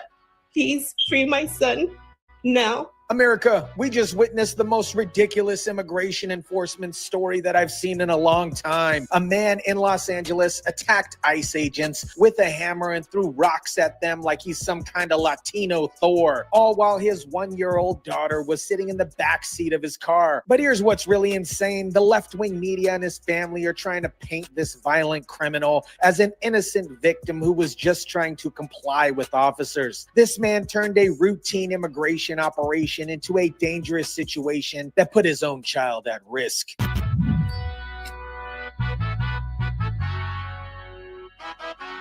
Activists say 7 people were detained, including a toddler. That video is now trending on social media. What is up, guys? Tyson De La Cruz here. Thank you so much for rocking with me. This story perfectly shows how legacy media will lie about anything to protect their open border narrative. They're calling this man who attacked federal agents with weapons an innocent father while demonizing agents who secure his child's safety. Let me break down what actually happened at the Home Depot parking lot, because the media is trying to spin this story to make you think ICE agents randomly attacked an innocent family. According to the Department of Homeland Security, Dennis Cunenez exited his vehicle wielding a hammer and threw rocks at law enforcement while he had his child in his car. The Department of Homeland Security claims during the operation, a U.S. citizen exited his vehicle wielding a hammer and threw rocks at law enforcement while he had a child in his car. This guy would have been fine and gone along his day, but apparently he decided to become Latino Thor and attack federal agents with weapons. He also had a stolen pistol from New York in his car and an active warrant for property damage. But his family wants us to believe that he's just an innocent father. We've heard this before. Federal authorities are saying the man tried to intervene during one of their actions at the Cypress Park Home Depot.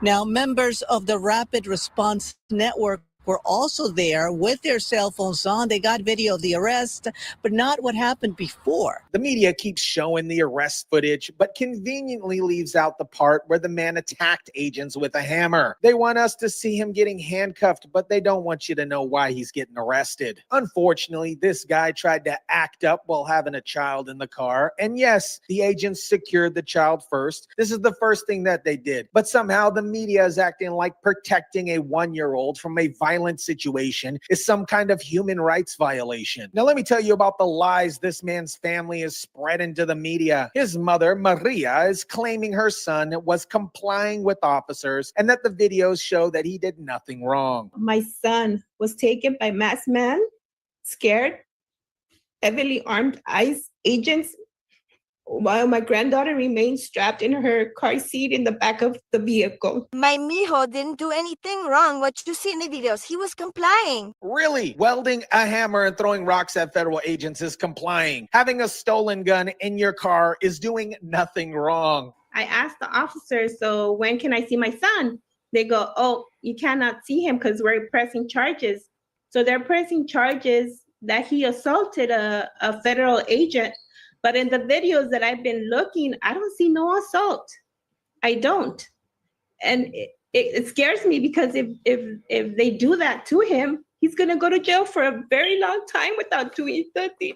But here's the thing. The videos that activists recorded didn't show the beginning of the incident when he attacked federal agents. They only show the arrest after he was already subdued. This is classic manipulation by the family and media. They're showing you the end result while hiding the criminal behavior that caused the situation in the first place. It's like showing somebody getting tackled by security guards without showing them that they robbed the store first. Now let me address the fake outrage about ICE agents securing the child. People are crying about the outrage of why agents would secure the child from Latino Thor. But this is standard protocol if anybody gets arrested with a child present. Here, take a look. There's a baby in that car. A 1-year-old toddler is strapped in the rear car seat of a vehicle surrounded by federal agents. You ain't got the take that, bro. They're at the Cypress Park Home Depot, where the child's father is taken into custody. When somebody attacks law enforcement with weapons while a child is present, the first priority is securing the child's safety. What were the agents supposed to do? Leave a 1-year-old in the parking lot with no supervision while they processed her father for assault? By the way, we saw the warrant in there that the feds mentioned. We did run him through court records and did find a misdemeanor warrant for vandalism that stems back to 2024, guys. The agents called the grandmother to pick up the child and made sure she got back to the family safely. They followed proper procedure to protect the child, whose father had just committed multiple felonies in front of her. But of course, the media is acting like Child Protective Services taking custody of a child from a violent criminal is somehow controversial. This is what's supposed to happen when parents endanger their kids by attacking law enforcement. Now, let me tell you about Dennis's criminal history that his family and the media don't want you to know about. This isn't some innocent father who got caught up in an immigration sweep. She says her son is a U.S. citizen born at White Memorial Hospital here in the Boyle Heights area, and she is confused as to what all is happening and doesn't believe the allegations that he assaulted a federal agent. According to federal prosecutors, Dennis was charged with unlawful possession of a firearm and ammunition by a person previously convicted of domestic violence. Let me say that again. He is a domestic violence offender who was illegally carrying a stolen gun. DHS saying the father has an active warrant for property damage and that they recovered a weapon in the vehicle, which is reported stolen, they say, from New York State. He had a stolen pistol from New York with an active warrant for property damage. So we're not talking about some law-abiding citizen who got caught up in immigration enforcement. We're talking about a repeat offender with a history of domestic violence who was carrying an illegal weapon. But the legacy media is trying to paint the picture that this Mexican Avenger is some kind of innocent man. They're completely ignoring his criminal history and focusing only on the fact that he's a father, as if having a child somehow excuses attacking federal agents with weapons. Finally, we're seeing people get arrested for obstructing law enforcement operations. For too long, these liberal activists have been interfering with ICE operations and facing zero consequences. Now, members of the Rapid Response Network were also there with their cell phones on. They got video of the arrest. These so-called Rapid Response Network activists show up every ICE operation with their cell phones, trying to interfere with law enforcement to help criminals escape. They're not journalists. They're obstruction specialists who are actively helping people evade federal law enforcement. Tonight, I was able to speak with the grandmother of that child, the mother of the man taken into custody, who says she had to go downtown and wait for several hours before she could pick up her almost 2-year-old granddaughter, Luna. Me personally, I'm so sick and tired of people obstructing law enforcement operations and facing zero consequences. These agents are getting rocks thrown at them, facing hostile environments, and liberal activists are trying to paint these people as justice crusaders. The outrage by the left legacy media is absolutely insane. They're more concerned about protecting somebody who attacked federal agents than they are about the safety of agents. agents or a child who was put in danger. The way that legacy media is covering this story shows exactly how they manipulate public opinion to support their open border agenda. They're showing you emotional footage of a crying grandmother and a child being taken away, but they're not showing you the criminal behavior that caused the situation in the first place. Listen to the outrage and disbelief of onlookers as they watched a 1-year-old little girl left alone in a car, using phrases like outrage and disbelief and focusing on emotional reactions of bystanders who don't even know the full story. They want you to feel sorry for this family without understanding that the father is a violent criminal who endangered his own child. By the way, his mom says she doesn't believe the Fed, saying that he wouldn't do anything to put his daughter in harm's way.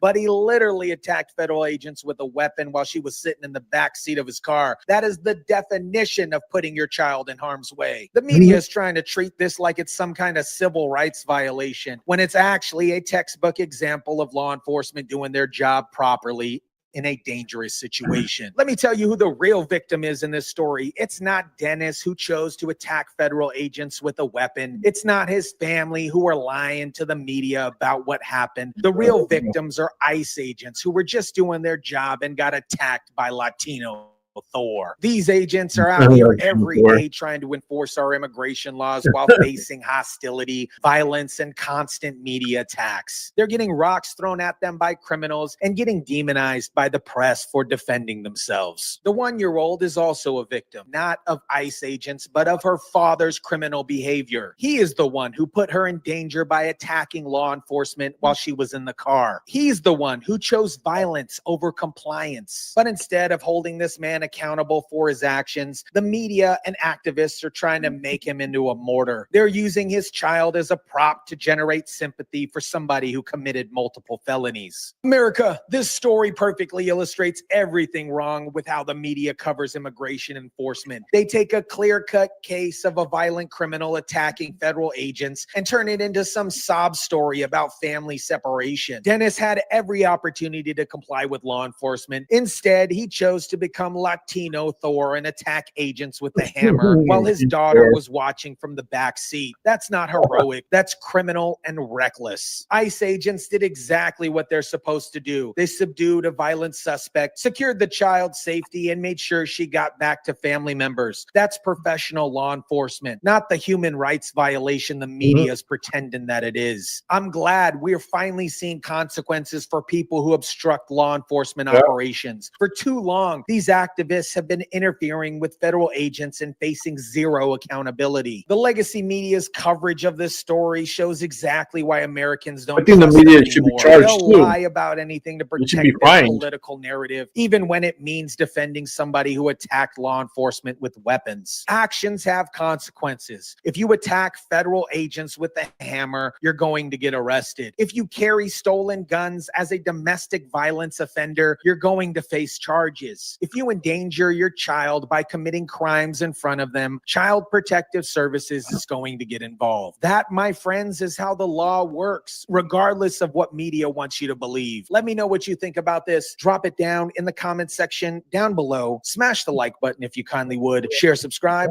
and as always, guys, I'll catch you on the next one. Thank you for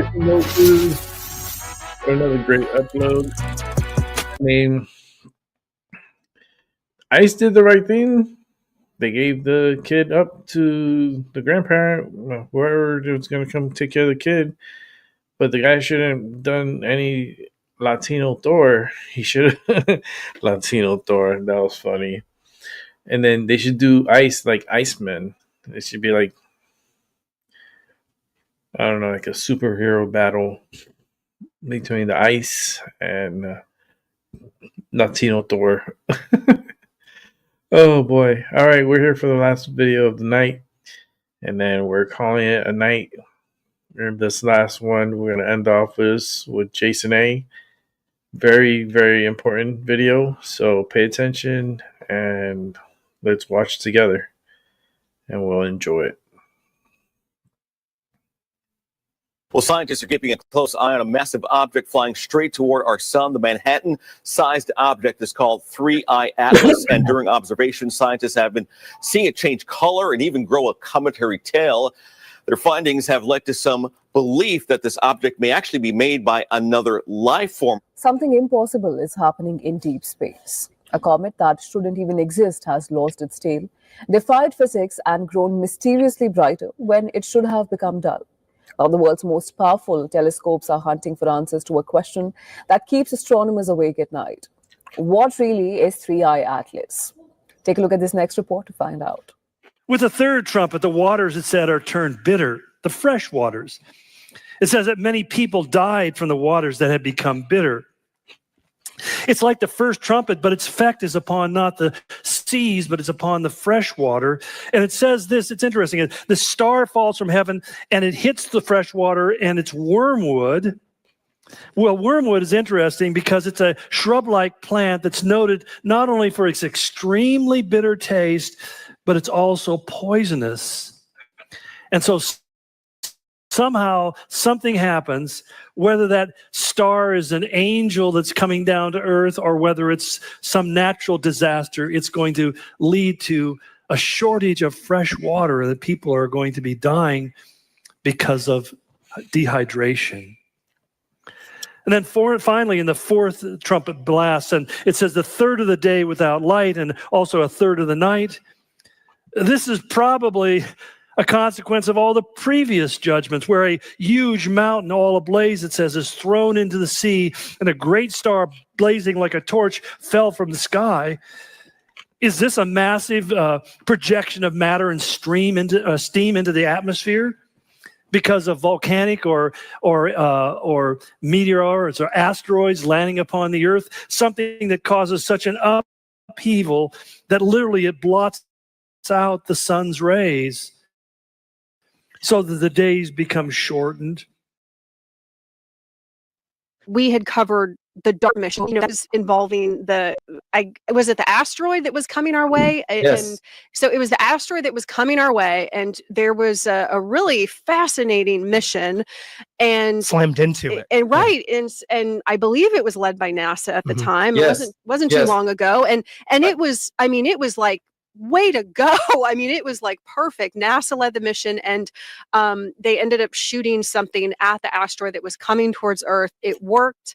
It was a successful mission. So is that maybe potentially possible? I don't know, but you said that whatever this is, the 3I Atlas, is absolutely huge and it is extremely fast right now. So could that maybe potentially be a possibility? I don't know. Avi, I've been listening to every talk that you've been given over the last several months on this particular object.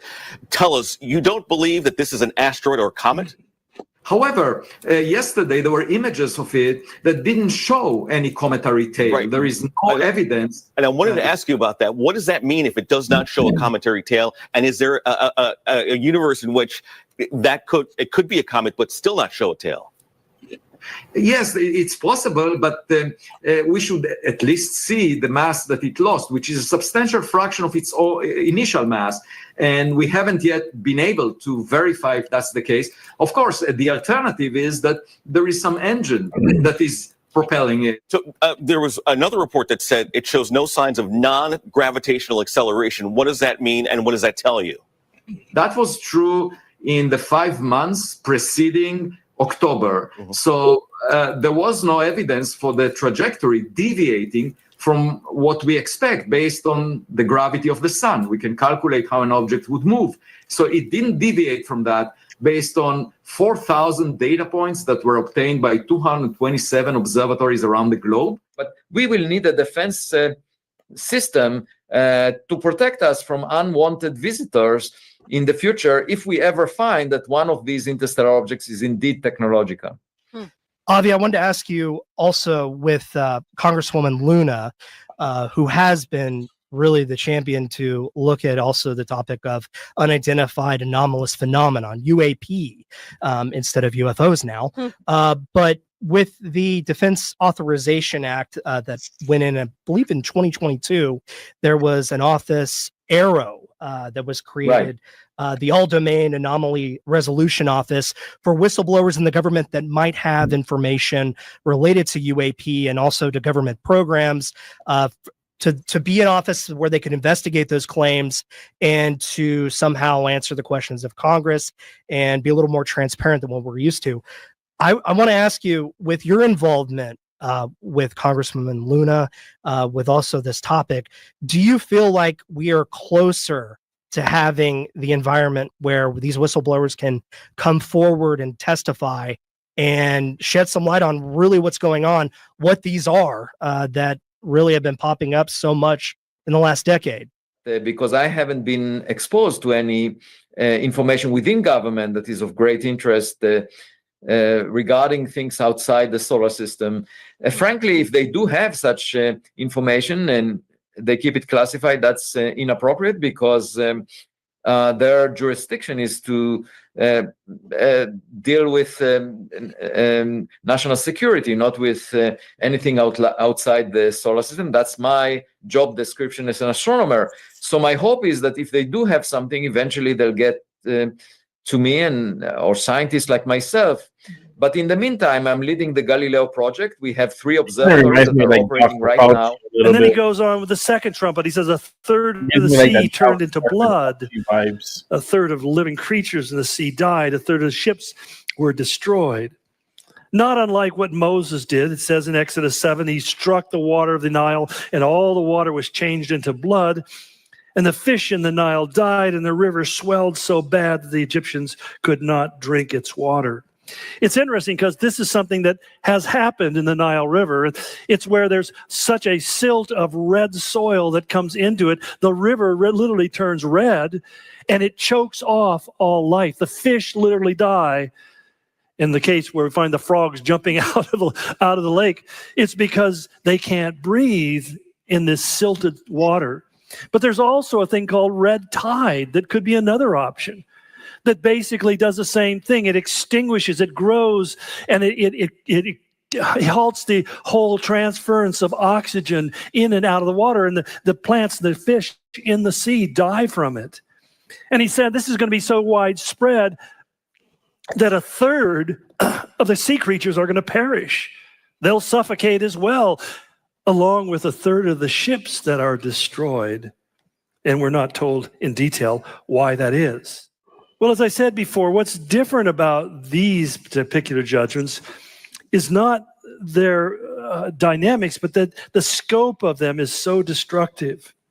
It's kind of like the plagues upon Egypt, except cubed or multiplied many times over. Revelation chapter 8, beginning in verse 7. It reads as follows: The first angel sounded his trumpet, and there came hail and fire mixed with blood, and it was hurled down upon the earth, and a third of the earth was burned up. A third of the trees were burned up, and all the green grass was burned up. The second angel sounded his trumpet, and something like a huge mountain all ablaze was thrown into the sea. And a third of the sea turned into blood, and a third of the living creatures in the sea died, and a third of the ships were destroyed. And the third angel sounded his trumpet, and a great star, blazing like a torch, fell from the sky on a third of the rivers and the springs of water. And the name of the water is Wormwood. And a third of the waters were turned bitter, and many people died from the waters that became bitter. And the fourth angel sounded his trumpet, and a third of the sun was struck, a third of the moon, and a third of the stars. So the third of them turned dark. A third of the day was without light, and also a third of the night. All right, Jason A. Good video. Good upload. I guess that'll be the last for the night. I appreciate everyone who came through, and I'm ready to go to bed. I'm tired. It's 11 at night, but I'm still not, like, I feel like it's still midnight, with the time change. So right now I feel like I'm like a zombie. Like, I feel very tired, and I know you guys are tired too. So with that said, have a good morning, good afternoon, and a good night, and I'll catch you on the flip side, and I'll be back on here tomorrow for another beautiful show. I'm not sure what time I'll be on here, but we'll see what happens, because it is the weekend. So please enjoy the weekend. Here it's a rainy night here. It's going to be raining all night, and it's going to get really cold this week. It's going to get into the low 20s here next week. Actually, I think it's on Tuesday morning. It's supposed to be like super cold. So it hasn't been that cold since March of this year. So, rude awakening, we're back in winter.